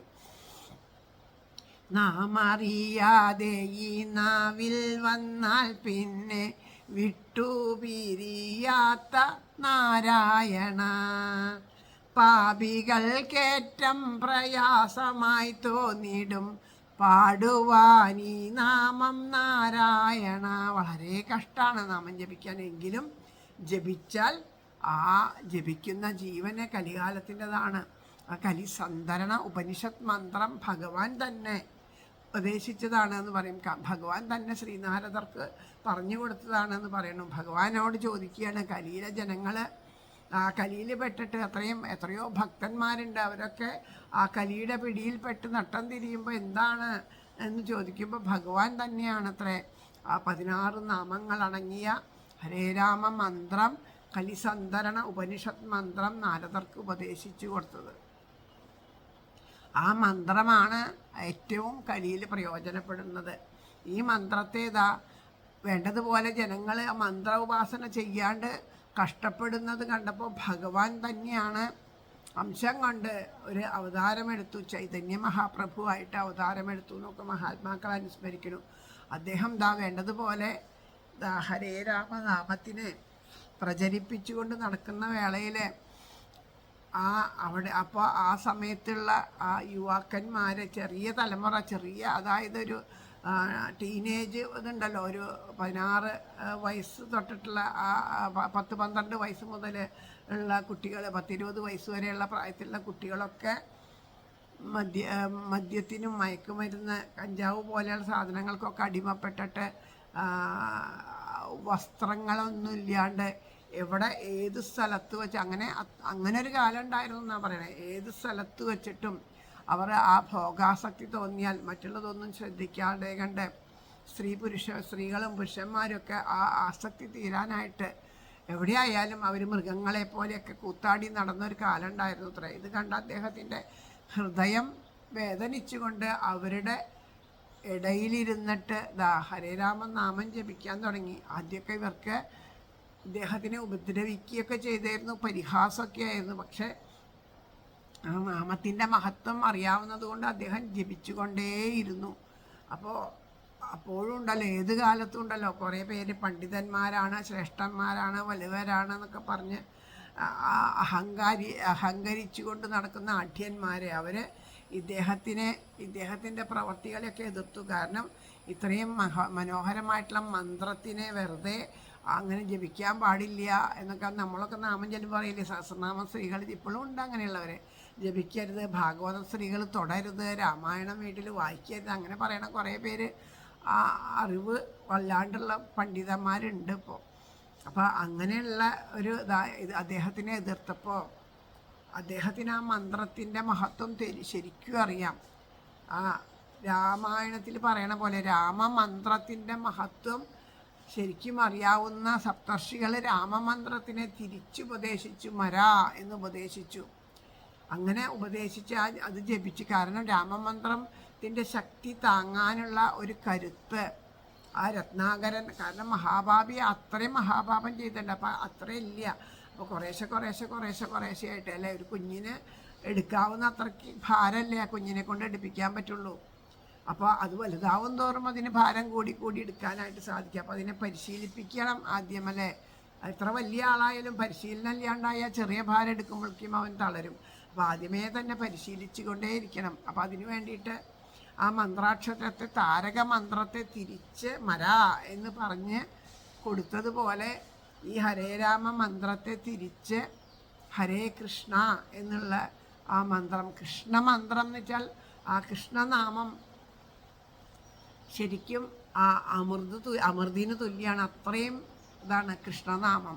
രാമനാമം എന്ന് പറഞ്ഞാൽ അത് കുറച്ച് അഗ്നി പോലെയാണ് എന്നൊക്കെ പറയും, തീവ്രതയുള്ളതാണ്. അപ്പോൾ അതുകൊണ്ട് തിരിച്ച് ഹരേ കൃഷ്ണ എന്ന് അദ്ദേഹത്തിന് അറിയാം. അദ്ദേഹം ഭഗവാൻ തന്നെയാണ്, ഭഗവാന്റെ അംശാവതാരല്ലേ. അപ്പോൾ അദ്ദേഹത്തിന് അതിനെ പറ്റിയിട്ട് അറിയാം. അദ്ദേഹം ചൈതന്യ മഹാപ്രഭുവായിട്ട് ഭഗവാൻ അംശത്തിൽ അവതരിച്ചത് ഈ ഹരേരാമ മന്ത്രം പ്രചരിപ്പിക്കാൻ മാത്രമല്ല, അദ്ദേഹത്തിന് രാധാഭാവത്തിൽ നിന്നിട്ട് പരമപ്രേമികയായിട്ടുള്ള രാധയുടെ ഭക്തി കണ്ടപ്പോൾ ഭക്തന്മാരനുഭവിക്കും, ഭക്തിയുടെ ആനന്ദം അനുഭവിക്കണ്ടല്ലോ, അതും കൂടി അനുഭവിക്കാനായിട്ട്, ഭക്തിയുടെ ആനന്ദം കൂടി അനുഭവിക്കാൻ സ്വയം ഭക്തനായിട്ട് ഭക്തനായിട്ട് വന്നു എന്നും, ആദ്യം കുറേ കാലം രാധാഭാവത്തിലും പിന്നെ കൃഷ്ണഭാവത്തിലൊക്കെ ഉണ്ടായിരുന്നു എന്ന് പറയുന്നു. ആ രാധാഭാവത്തിൽ ഇരിക്കുന്ന സമയത്ത് ആ പരമപ്രേമത്തോടു കൂടി ആ കൃഷ്ണനെ ധ്യാനിക്കുമ്പോൾ അദ്ദേഹത്തിൻ്റെ ശരീരം നീല നിറമായി എന്നും, അതുപോലെ കൃഷ്ണഭാവത്തിലിരുന്ന് രാധയെ ചിന്തിച്ചപ്പോൾ അദ്ദേഹത്തിൻ്റെ ശരീരത്തിന് രാധയുടെ വർണ്ണമായ ചെമ്പകപ്പൂവിൻ്റെ നിറം വന്നു എന്നൊക്കെ മഹാത്മാക്കൾ വൃന്ദാവനത്തിൽ അത് അനുസ്മരിച്ച് കേട്ടിട്ടുണ്ട്. അതിൻ്റെ ചിത്രങ്ങളൊക്കെ അവിടെ കാണാം. അപ്പോൾ അങ്ങനെയുള്ള അദ്ദേഹമാണ് പിന്നെ അവരുടെ ഇടയിലിരുന്നിട്ട് പിന്നെ ഹരേ കൃഷ്ണ മന്ത്രം. അപ്പോൾ കലികാലത്തുള്ളവരൊക്കെ ഇനി അങ്ങനെ തന്നെയാണ് ജപിക്കേണ്ടത്. തിരിച്ചായാൽ ഏതായാലും ശരി തന്നെയാണ്. പക്ഷേ അവർക്ക് കൂടുതലും പ്രയോജനപ്പെടുന്ന ഭാവത്തിൽ ഹരേ കൃഷ്ണ ജപിക്കാൻ തുടങ്ങിയപ്പോൾ മറ്റുള്ളവർക്കൊക്കെ മന്ത്രം തെറ്റിയിട്ടല്ലേ, തെറ്റി ചെല്ലി അതിൻ്റെ ദോഷം അവൻ അനുഭവിച്ചോട്ടെ, അങ്ങനെയാണല്ലോ എല്ലാവരും പറയുക. ആ വിവരം അപ്പോൾ അവരതൊന്നും പറയില്ല. ഇപ്പം നമ്മൾ തെറ്റിനെ തിരുത്തുക എന്നുള്ളതൊന്നും ഇങ്ങനെയുള്ള പണ്ഡിതന്മാരുടെ ഇടയിലില്ല. അതൊക്കെ സാധാരണ സാത്വികരായവരാണ് മറ്റുള്ളവർക്ക് ദോഷം വരരുതെങ്കിൽ തെറ്റിനെ തിരുത്തുക. ഇവർക്കിപ്പോൾ തെറ്റ് മറ്റുള്ളവർ പറഞ്ഞാലൊന്നുമില്ല. അങ്ങനെയുള്ളത് കൊണ്ടാണല്ലോ മഹാബലിയുടെ ചരിത്രമൊക്കെ ഭൂമിയിലേക്ക് ചവിട്ടിത്താഴ്ത്തി എന്നുള്ളതൊക്കെ ഇത്ര പ്രചാരത്തിൽ വരാൻ കാരണം ഇതുപോലെയുള്ളവരുണ്ടായിട്ട്. അല്ലെങ്കിൽ ശരിയായിട്ട് ആ പരമമായ പ്രേമഭക്തിയുള്ള ഒരാൾക്ക് തൻ്റെ ഭഗവാനെ പറ്റിയിട്ട് ഇതുപോലെയൊക്കെ പറയണ കേൾക്കുമ്പോൾ ആ ഹൃദയത്തിന് വേദന ഉണ്ടാവില്ലേ? ആ വേദനയോട് കൂടിയിട്ട് അതിനെതിരെ അത് പറഞ്ഞത് വേണ്ട വിധത്തിൽ എല്ലാവർക്കും ജനങ്ങളിലേക്ക് എത്തിച്ചേനെ. അത് എത്തിക്കാതെ കണ്ട് ഇതിങ്ങനെ നിറഞ്ഞിട്ടും അവരെന്തേ പറയാൻ, ഞങ്ങൾക്കിതൊക്കെ അറിയാം, ഞങ്ങളിത് കൊണ്ട് ജീവിച്ചോ, ഞങ്ങൾ നല്ലോണം പോലെ മറ്റവരെന്തെങ്കിലും ആയിക്കോട്ടെ എന്നുള്ള ഭാവമല്ലേ. അതേ ഭാവം തന്നെയായിരുന്നു ഇവിടെ.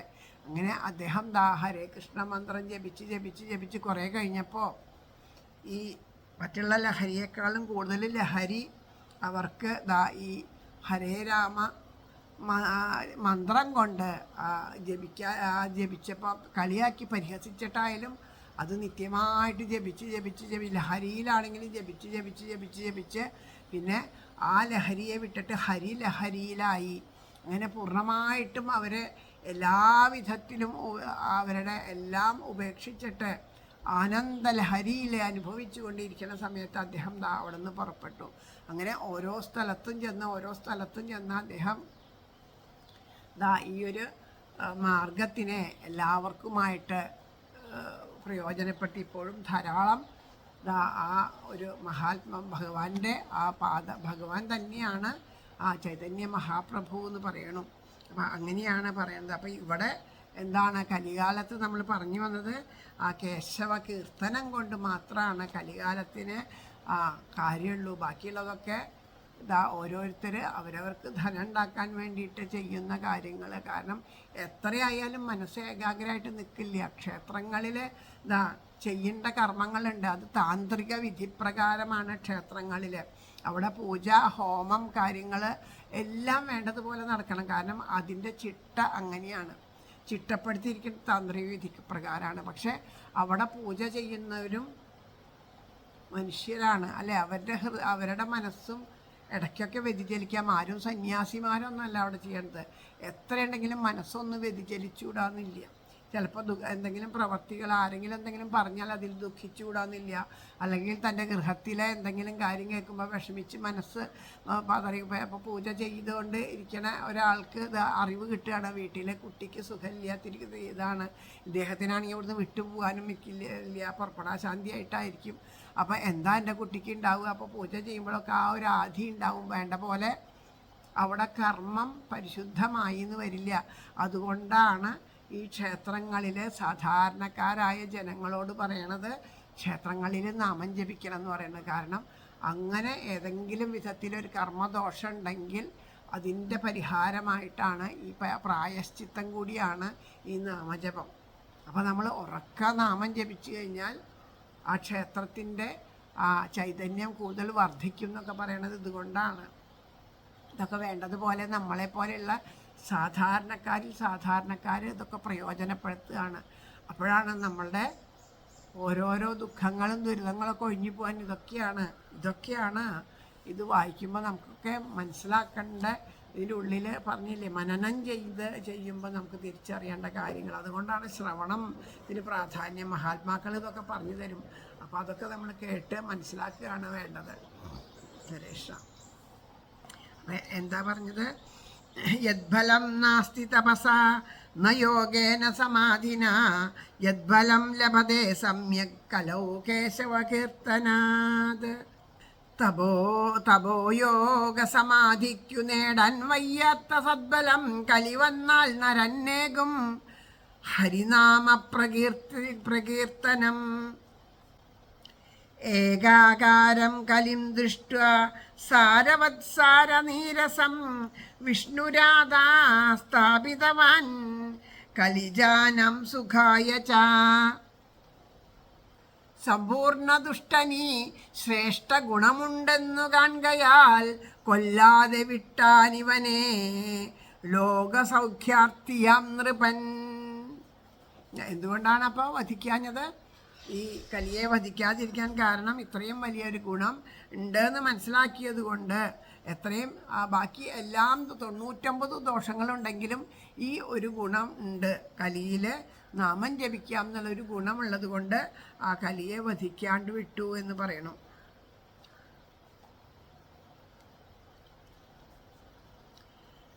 ഖഗുർമാചരണാത്സാര സർവതോ നിർഗതോധുന പദാർത്ഥ സംസ്ഥിത ഭൂമൗ ബീജഹീനാസ്തുഷായഥാ. ദുഷ്കർമ്മം ചെയ്തെല്ലാറ്റിൽ നിന്നും സത്തു ചോർന്നു പോയി കഴമ്പില്ലാത്തതായി തീർന്നു പാരിലെല്ലാ പദാർത്ഥവും. അപ്പോൾ ഈ ദുഷ്കർമ്മം ചെയ്യും തോറും ആ സത്ത് അതിനൊക്കെ വിട്ടുപോയിട്ട് എല്ലാം, അതായത് കുൽസിത കർമ്മങ്ങൾ വെച്ചാൽ അധർമ്മം കൊണ്ട് ചെയ്യുന്ന അനുഷ്ഠാനങ്ങളെ കൊണ്ട് സർവത്തിൽ നിന്നും എല്ലാത്തിൽ നിന്നും ആ ഈശ്വരപ്രഭാവം മാറി നിന്നു എന്ന് പറയുകയാണ്. അതിലൊക്കെ മാലിന്യം കലർന്നു. അതാണ് ഈശ്വരപ്രഭാവം. ഈശ്വരപ്രഭ നിറഞ്ഞു നിൽക്കാത്തതൊന്നുമില്ല. പക്ഷേ ഒരു സ്വർണത്തിൻ്റെ മുകളിൽ നിറയെ മണ്ണ് വന്ന് പൊതിഞ്ഞു കൂടുമ്പോൾ അതിൻ്റെ പ്രഭ നമുക്ക് അനുഭവമാവില്ല. അതുപോലെ ഈശ്വരൻ്റെ ചൈതന്യം എവിടെയും പോകണില്ല, അത് നിറഞ്ഞു നിൽക്കണ്ടേ. പക്ഷെ അതിൻ്റെ മുകളിൽ ആ ചൈതന്യത്തെ അനുഭവമാവാത്ത രീതിയിൽ ആ സാരാംശം പോയി എന്ന് പറഞ്ഞാൽ എവിടെയും പോവുമൊന്നുമല്ല, അത് നമുക്ക് അനുഭവം ഇല്ലാണ്ടായി. കാരണം അത് മുഴുവനും മാലിന്യം വന്ന് നിറഞ്ഞിട്ട് മാലിന്യം കൊണ്ട് മൂടി. അപ്പോൾ ആ സാരാംശത്തെ ബോധിപ്പിക്കുന്ന ആ കഥകളോ മറ്റുള്ള കാര്യങ്ങൾ അതുപോലെയുള്ള കാര്യങ്ങളൊന്നും ഇല്ലാണ്ടായിട്ട് തന്നെ. ഇപ്പോൾ ഈശ്വര കഥകൾ ഒരാൾ പറയാൻ വെച്ചാൽ അത് കേൾക്കാൻ ആർക്കും മനസ്സില്ല. കാരണം എന്താ, അതിൻ്റെ മഹത്വം കേൾക്കണവർക്ക് അത് നമ്മുടെ ഉള്ളിൽ മാലിന്യം വന്നെന്നറിയണോണ്ട് അത് ആ സുഖഭോഗങ്ങളിൽ ആസക്തി ഉള്ളത് കൊണ്ട് ഈശ്വരൻ എല്ലാവരുടെയും ഉള്ളിൽ ആത്മാവായിട്ടിരിക്കുന്നുണ്ട്. പക്ഷേ അതിൽ രതിയില്ല.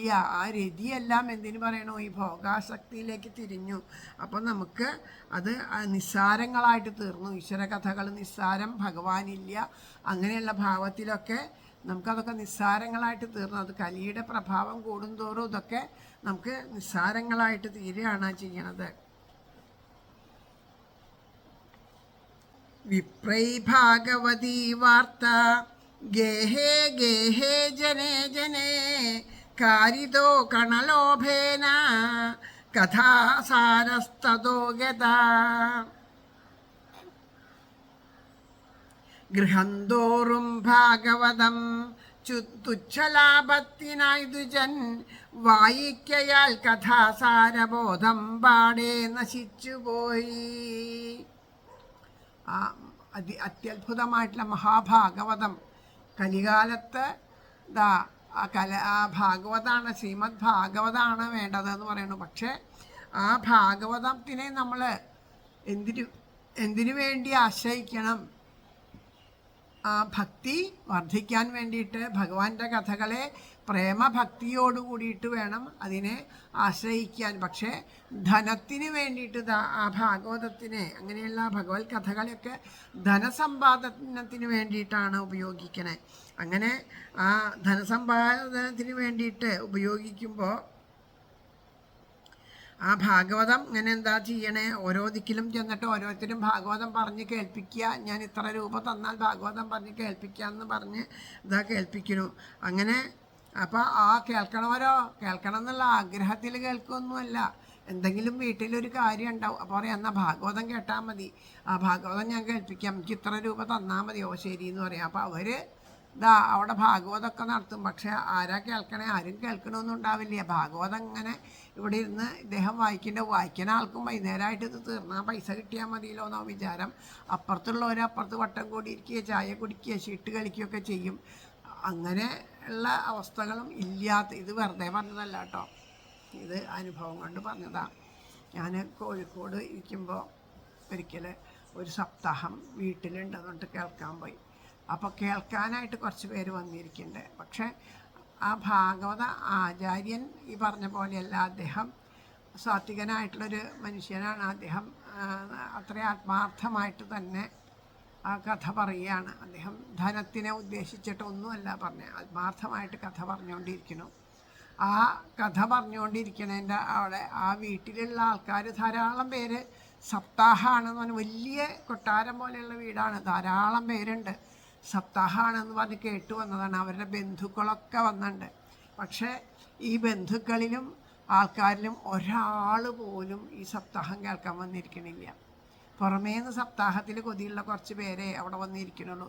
ബാക്കിയുള്ളവരെല്ലാവരും കൂടി, അപ്പോൾ നമ്മൾ ഇടയ്ക്ക് എന്നിട്ട് പുറത്ത് ടോയ്ലറ്റിലൊക്കെ പോകാനൊക്കെ ഒന്ന് പോകുമല്ലോ, അപ്പോൾ അതിനു വേണ്ടി പോകുമ്പോൾ നമ്മൾ കണ്ട കാഴ്ചയാണ്. ഇവരൊക്കെ അതാ കുറേ ചായയും സാധനങ്ങളും, ഭാഗ്യത്തിന് വേറെ ഒന്നും ഉണ്ടായില്ല, ഒക്കെ കൊണ്ടുവന്ന് വെച്ച് ചീട്ട് കളിച്ചുകൊണ്ട് ആണുങ്ങൾ കുറേ അവിടെ ഇരുന്ന് ചീട്ട് കളിക്കുന്നു, ഉറക്ക വർത്തമാനം പറഞ്ഞുകൊണ്ട് ചീട്ട് കളിക്കുന്നു. സ്ത്രീകളൊക്കെ അത് അവരുടെ കൂടെ ഇരുന്ന് തമാശയും കളിയോ പറഞ്ഞാൽ ആ കളി ആസ്വദിച്ചു കൊണ്ടിരിക്കുന്നു. അവരാരും ഈ ഭാഗവതം കേൾക്കാനായിട്ട് ഇവിടെ ഈ വീട്ടിൽ വന്നില്ല എന്നുള്ളതാണ്.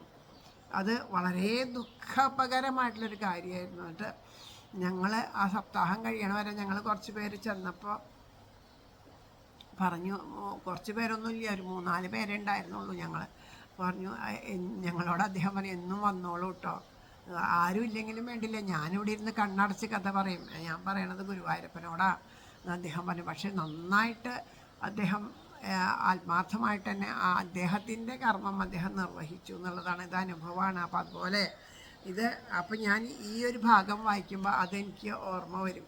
അതുപോലെ തന്നെ തിരിച്ചുണ്ട്. പക്ഷെ ഇവിടെ എന്തുകൊണ്ടോ ആ ഭാഗവതം കയ്യിലെടുത്ത മഹാത്മാവ് അത്രയും സാത്വികനായിട്ടുള്ള ഒരാളായിരുന്നു എന്നുള്ളൊരു ഭാഗ്യം മാത്രം ഉണ്ടായി. അപ്പം അതുകൊണ്ട് ഓരോരുത്തരും വീടുകളിൽ ഇങ്ങനെ ഭാഗവതം പറഞ്ഞ് കേൾക്കും. അപ്പോൾ അവരുടെ നിർബന്ധത്തിന് പറഞ്ഞിട്ട് കേൾക്കുകയാണ്. എന്നിട്ട് എന്ത് ചെയ്യണു, ആ ധനം മാത്രം മോഹിച്ചുകൊണ്ട് ഭാഗവതം വായിക്കുകയും പറയുകയും ചെയ്യുന്നു. ആരും അതിനെ ശ്രദ്ധിക്കില്ല. അങ്ങനെയൊക്കെ ഉണ്ടാവും എന്ന് പറയണു.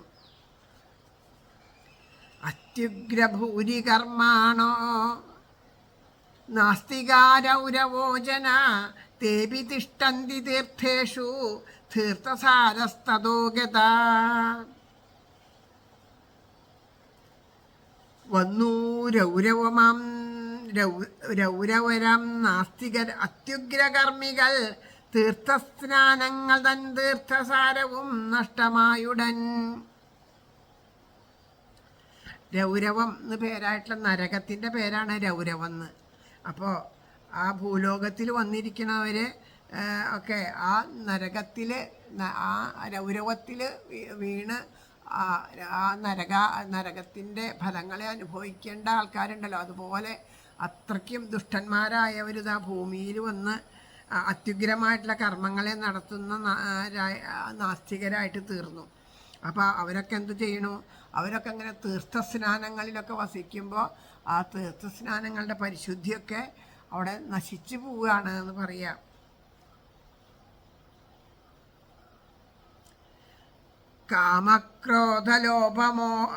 കാമക്രോധമഹാലോഭ തൃഷ്ണാവ്യാകുലചേതസ തേപി തിഷ്ടന്തി തപസി തപസ്സാരസ്തതോ ഗതാ. കാമം, ക്രോധം, തൃഷ്ണ, ലോഭം ഇവയാൽ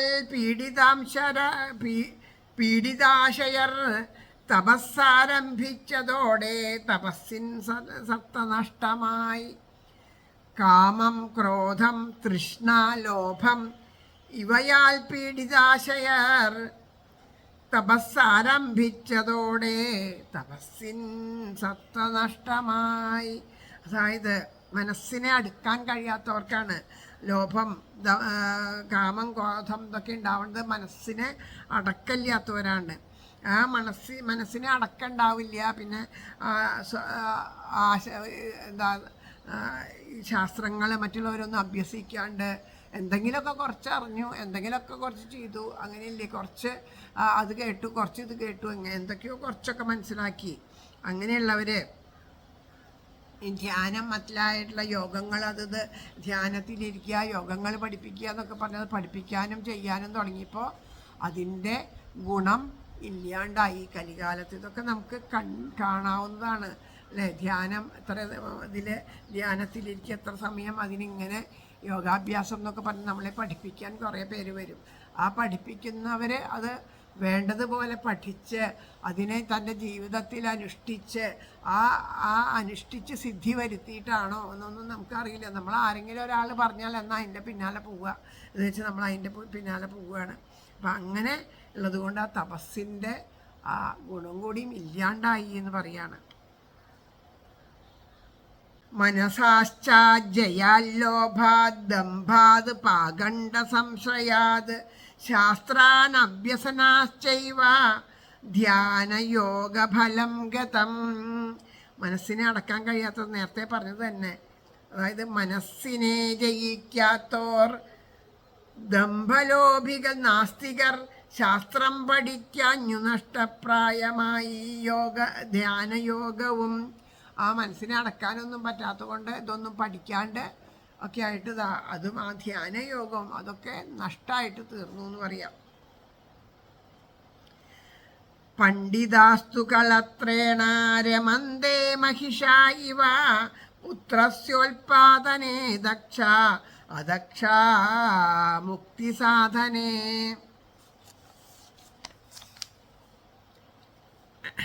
പോത്തിനെ പോലെ രമിക്കുന്നു പഠിച്ചോരും സഭാര്യരായി പുത്രോൽപാദന ദാക്ഷ്യത്താൽ മുക്തി നേടാൻ അശക്തരായി. ഇനിയിപ്പോൾ ഇത് വേണ്ടതുപോലെ ഈ പണ്ഡിതന്മാരിത് പഠിച്ചിട്ടുണ്ട് എന്ന് വെച്ചിട്ടുണ്ടെങ്കിൽ അവരെന്ത് ചെയ്തു?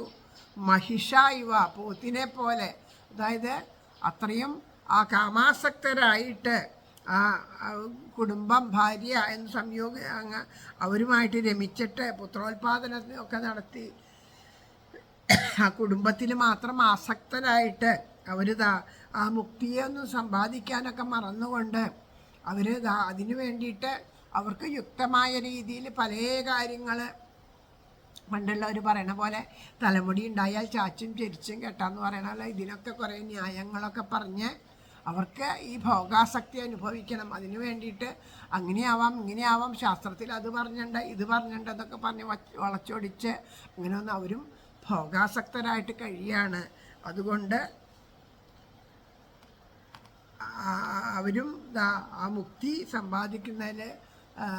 സമ്പാദിക്കാൻ സാധിക്കാത്തവരായിട്ട് അവരും തീരണമെന്ന് പറയാം. നഹി വൈഷ്ണവതാ കുത്ര സമ്പ്രദായ പുരസ്സദ ഏവം പ്രളയതാം പ്രാപ്തോ വാസ്തുസാരസ്ഥലേ സ്ഥലേ.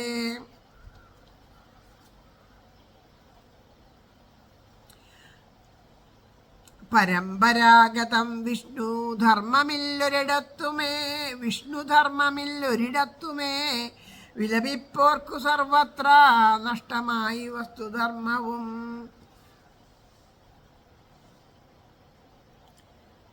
സമ്പ്രദായത്തെ അനുസരിച്ച് കൊണ്ട്, അതായത് ഒരു ധർമ്മം ഉണ്ടല്ലോ, ആ ധർമ്മം എവിടെയും ആ സമ്പ്രദായത്തിൽ വേണ്ട രീതിയിൽ അതിൻ്റെ ആ ചിട്ടകളും ഒക്കെ അനുഷ്ഠിച്ചുകൊണ്ട് ധർമ്മത്തിനെ ആചരിക്കുക എന്നുള്ളതുണ്ട്. അത് എവിടെയും കാണാനില്ല.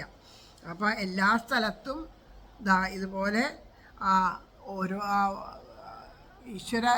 ഈശ്വരാംശം ആ ഈശ്വരഭാവം, അതായത് ആ ചൈതന്യം മുഴുവനും നശിച്ചു പോകാൻ വെച്ചാൽ ഇതൊക്കെ ഈ പ്രവൃത്തികളൊക്കെ ചെയ്യണോണ്ട് നശിക്കുക എന്ന് പറഞ്ഞാൽ ഇല്ലാണ്ടാവുക എന്ന് ഇതിന് പറയാൻ പറ്റില്ല. കാരണം ഇതൊക്കെ ഒളിച്ചിരിക്കുക എന്ന് പറയില്ലേ, അതുപോലെ നമ്മുടെയൊക്കെ ഉള്ളിൽ അടങ്ങിപ്പോയി. നമ്മുടെ പുറമേക്ക് മറ്റതൊക്കെ പ്രഭാവം വന്നതുകൊണ്ട് അഴുക്ക് വന്നതുകൊണ്ട് ഇതൊക്കെ അഴുക്ക് വന്ന് അടഞ്ഞിട്ട് ആ ഉള്ളിലുള്ള ആ ചൈതന്യം എല്ലാം ഇപ്പോൾ പ്രകടമാവാണ്ടായി എന്നേ പറയാൻ പറ്റുള്ളൂ. അല്ലാണ്ട് ഇതൊന്നും ഇല്ലാണ്ടായി എന്നല്ല, ഇതൊക്കെ ഉണ്ട്, ഇല്ലാണ്ടാവില്ല. കാരണം ഒരിക്കലും ഇത് ഇല്ലാണ്ടാവില്ല. സത്യം ഉള്ള സാധനം നശിക്കില്ല. ഈശ്വരൻ ആ ഒരു ചൈതന്യം നശിക്കുകയല്ല ചെയ്യണത്. അതൊക്കെ കാണാൻ പറ്റാത്ത അവസ്ഥയിലായി എന്ന് പറയാം.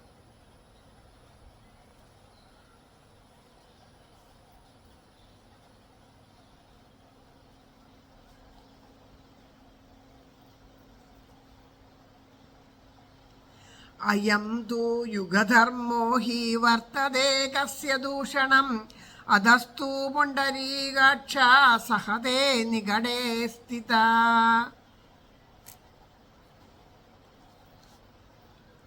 യുഗധർമ്മമതിൽ കുറ്റം പറയാനില്ലൊരാളെയും അതിൽ പുണ്ടരീകാക്ഷൻ സഹിപ്പൂ പാർശ്വവൃത്തിയായി. അപ്പോൾ ഇതെല്ലാം കലി ചെയ്യണതെന്താ? ആ കലിയുടെ ധർമ്മം കലി വേണ്ടതുപോലെ അനുഷ്ഠിക്കുന്നത് കൊണ്ടാണ് ഇങ്ങനെ വന്നത്. അപ്പോൾ അതുകൊണ്ട് ആ കാല സ്വഭാവമായിട്ട് തീർന്നിരിക്കുകയാണ്. അപ്പോൾ ശ്രീഹരി ആ ദോഷങ്ങളൊക്കെ അതുകൊണ്ടാണ് ശ്രീഹരി, കാരണം കലി യുഗപുരുഷൻ്റെ ധർമ്മം ചെയ്യണു. ആ കലിയുടെ അന്ത്യത്തിൽ ഭഗവാൻ ആ അവതരിക്കുള്ളൂ. അപ്പോൾ അതുകൊണ്ടാണ് ഭഗവാൻ ശ്രീഹരി ഇപ്പോൾ പ്രകടമായിട്ട് നമ്മളെയൊക്കെ എന്താണ് വരാത്തതെന്ന് ചോദ്യം ചോദിച്ചുള്ളൂ. അതുകൊണ്ടാണ് ഈ ദോഷങ്ങളെയൊക്കെ സഹിക്കുന്നു എന്ന് പറയണത്. കാരണം അത്രയും അധർമ്മം കൂടുമ്പോൾ മാത്രമാണ് ഈശ്വരൻ അവതരിക്കുന്നത്. അതിനെ നശിപ്പിക്കാനായിട്ട് ഭഗവാൻ വരുന്നു. സൂത ഉവാച ഇതി തദ്വചനം ശ്രുത്വാ വിസ്മയം പരമം ഗതാ ഭക്തിരൂജേ വജോ ഭൂയ ശ്രൂയതം തച്ഛ ശൗനക. സൂതൻ പറഞ്ഞു, നാരദോക്തി ചെവിക്കൊള്ളുകെ പാരം വിസ്മിത ചിത്തയായി ഭക്തി ചൊന്നതു നീ കേട്ടുകൊണ്ടാലും ഇനി ശൗനക. ഭക്തി ഇനി എന്താ പറയുന്നത്? ഭക്തിക്ക് ഇത് കേട്ടിട്ട് അത്ഭുതമായി. ഇനി അടുത്തത് ഭക്തിയുടെ വാക്കുകളാണ്. ഭക്തിരുവാച സുരർഷേത്വം ച ധന്യോസി മദ്ഭാഗ്യേന സമാഗത സാധൂനാം ദർശനം ലോകേ സർവസിദ്ധികരം പരം. ഭക്തി പറഞ്ഞു, സുരർഷേ ധന്യനങ്ങിന്നൻ ഭാഗ്യത്താലിങ്ങു വന്നവൻ ലോകത്തിൽ സർവസിദ്ധിക്കും ഹേതുവീ സാധുദർശനം. പറയണു, അങ്ങ് വന്നത് കൊണ്ട് ഞാൻ ധന്യയായിട്ട് തീർന്നു. എൻ്റെ ഭാഗ്യത്താലാണ് അങ്ങ് ഇവിടെ വന്നു ചേർന്നത്. ലോകത്തിലെ സാധുക്കളുടെ സന്ദർശനം തന്നെയാണ് സർവസിദ്ധിയെ നൽകുന്നത് എന്ന് പറയണു.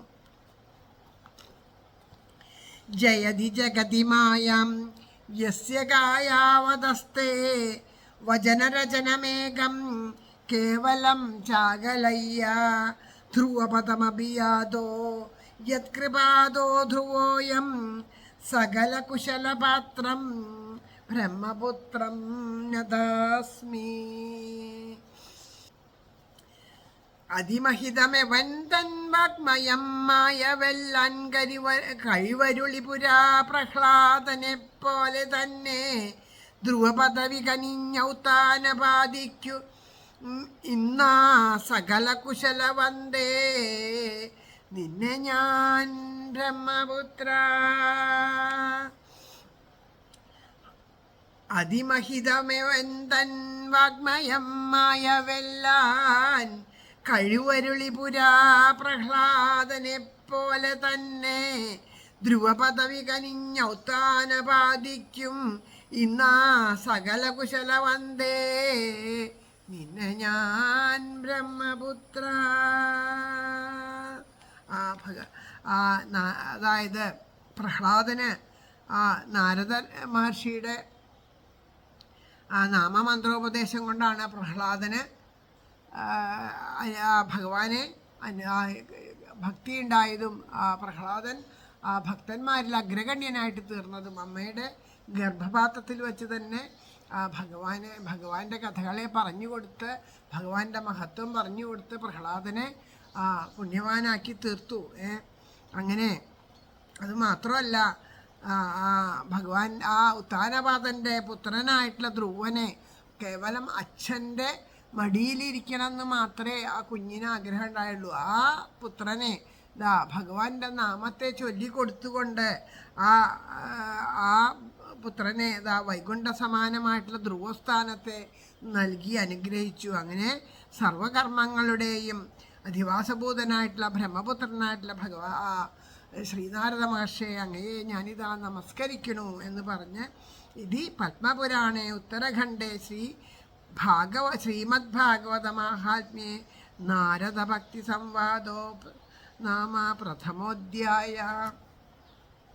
ശ്രീ പത്മപുരാണത്തിലെ ഉത്തരഖണ്ഡത്തിലെ ശ്രീമദ് ഭാഗവത മാഹാത്മ്യത്തിൽ ഭക്തിനാരദ സംവാദത്തിൻ്റെ പ്രഥമ അധ്യായം ഇവിടെ സമാപിച്ചു. സർവത്ര ഗോവിന്ദനാമ സങ്കീർത്തനം. ഗോവിന്ദ ഗോവിന്ദ. 3 ദിവസങ്ങളിലായിട്ട് നമുക്ക് ഒരു അധ്യായം പൂർണ്ണമായിട്ട് സമർപ്പിക്കാൻ സാധിച്ചത് തന്നെ വലിയ ഒരു കാര്യമാണ്, ചെറിയ കാര്യമല്ല. എന്നെ സംബന്ധിച്ചിടത്തോളം ഇത് എൻ്റെ ജീവിതത്തിലെ ഏറ്റവും വലിയ കാര്യമാണ്. ഓരോരുത്തർക്കും അങ്ങനെയാവും. കാരണം ഇതിപ്പോൾ എന്താ അത്ര ബുദ്ധിമുട്ട്, ഭാഗവതം വായിക്കാൻ എന്താ ബുദ്ധിമുട്ട്, നാമം ജപിക്കാൻ എന്താ ബുദ്ധിമുട്ടെന്ന് ചോദിക്കും. ബുദ്ധിമുട്ടൊന്നുമില്ല, പക്ഷേ വേണ്ടതുപോലെ അതിനെ അനുഭവിച്ചുകൊണ്ട് അത് വായിക്കാൻ സാധിക്കാൻ ചിലത് അത്രയും പുണ്യമാണ്. ഒരധ്യായം വായിച്ച് സമർപ്പിക്കാൻ ഈശ്വരൻ നമുക്ക് ഈ 3 ദിവസം കൊണ്ട് അനുവദിച്ചു. ഇനി അടുത്ത ഭാഗങ്ങൾ ഈ ഗുരുവായൂരപ്പൻ്റെ കാരുണ്യം കൊണ്ട് തന്നെ പാരായണം ചെയ്ത് പൂർത്തിയാക്കാനായിട്ട് നമുക്ക് സാധിക്കും. കാരണം ഭഗവാൻ അത്രയും കാരുണ്യമാണ്. ഭഗവാന്റെ കാരുണ്യത്തിൽ ഉറപ്പുണ്ട്. ആ ഉറപ്പിൻ്റെ മുകളിൽ നമുക്കിതാ ഈ എല്ലാ അക്ഷരപ്പൂക്കളും ഭഗവാന്റെ പാദത്തിലും, അതുപോലെ അത് കേട്ടുകൊണ്ടിരിക്കുന്ന എല്ലാവരുടെയും പാദത്തിലും പ്രേമപുഷ്പാഞ്ജലിയായിട്ട് സമർപ്പിക്കുകയാണ്. കാരണം എല്ലാവരുടെയും ഉള്ളിലിരുന്ന്, നിങ്ങളെല്ലാവരുടെയും ഉള്ളിലിരുന്ന് നിങ്ങൾക്കൊക്കെ സന്തോഷമായാൽ ഭഗവാന് സന്തോഷമായി എന്നാണ്. ആ എല്ലാവരുടെയും ഉള്ളിലിരുന്ന് ഭഗവാൻ സന്തോഷിക്കട്ടെ എന്ന് പ്രാർത്ഥിച്ചുകൊണ്ട് ഈ വാക്കുകൾ ഇവിടെ സമർപ്പിക്കണം. സർവത്ര ഗോവിന്ദനാമ സങ്കീർത്തനം. ഗോവിന്ദ ഗോവിന്ദ. ഹരേ രാമ രാമ രാമ ഹരേ ഹരേ, ഹരേ കൃഷ്ണ കൃഷ്ണ കൃഷ്ണ ഹരേ ഹരേ. സച്ചിദാനന്ദരൂപായ വിശ്വോൽപത്യാദിഹേതവേ താപത്രയ വിനാശായ ശ്രീകൃഷ്ണായ വയം നുമാ. വിശ്വോൽപത്തിക്കാദിഹേതു സച്ചിദാനന്ദമൂർത്തിയെ താപത്രയധ്വംസകനെ നമിപ്പൂ ഞങ്ങൾ കൃഷ്ണനെ. ജയ ജയ ശ്രീ രാധേശ്യാം.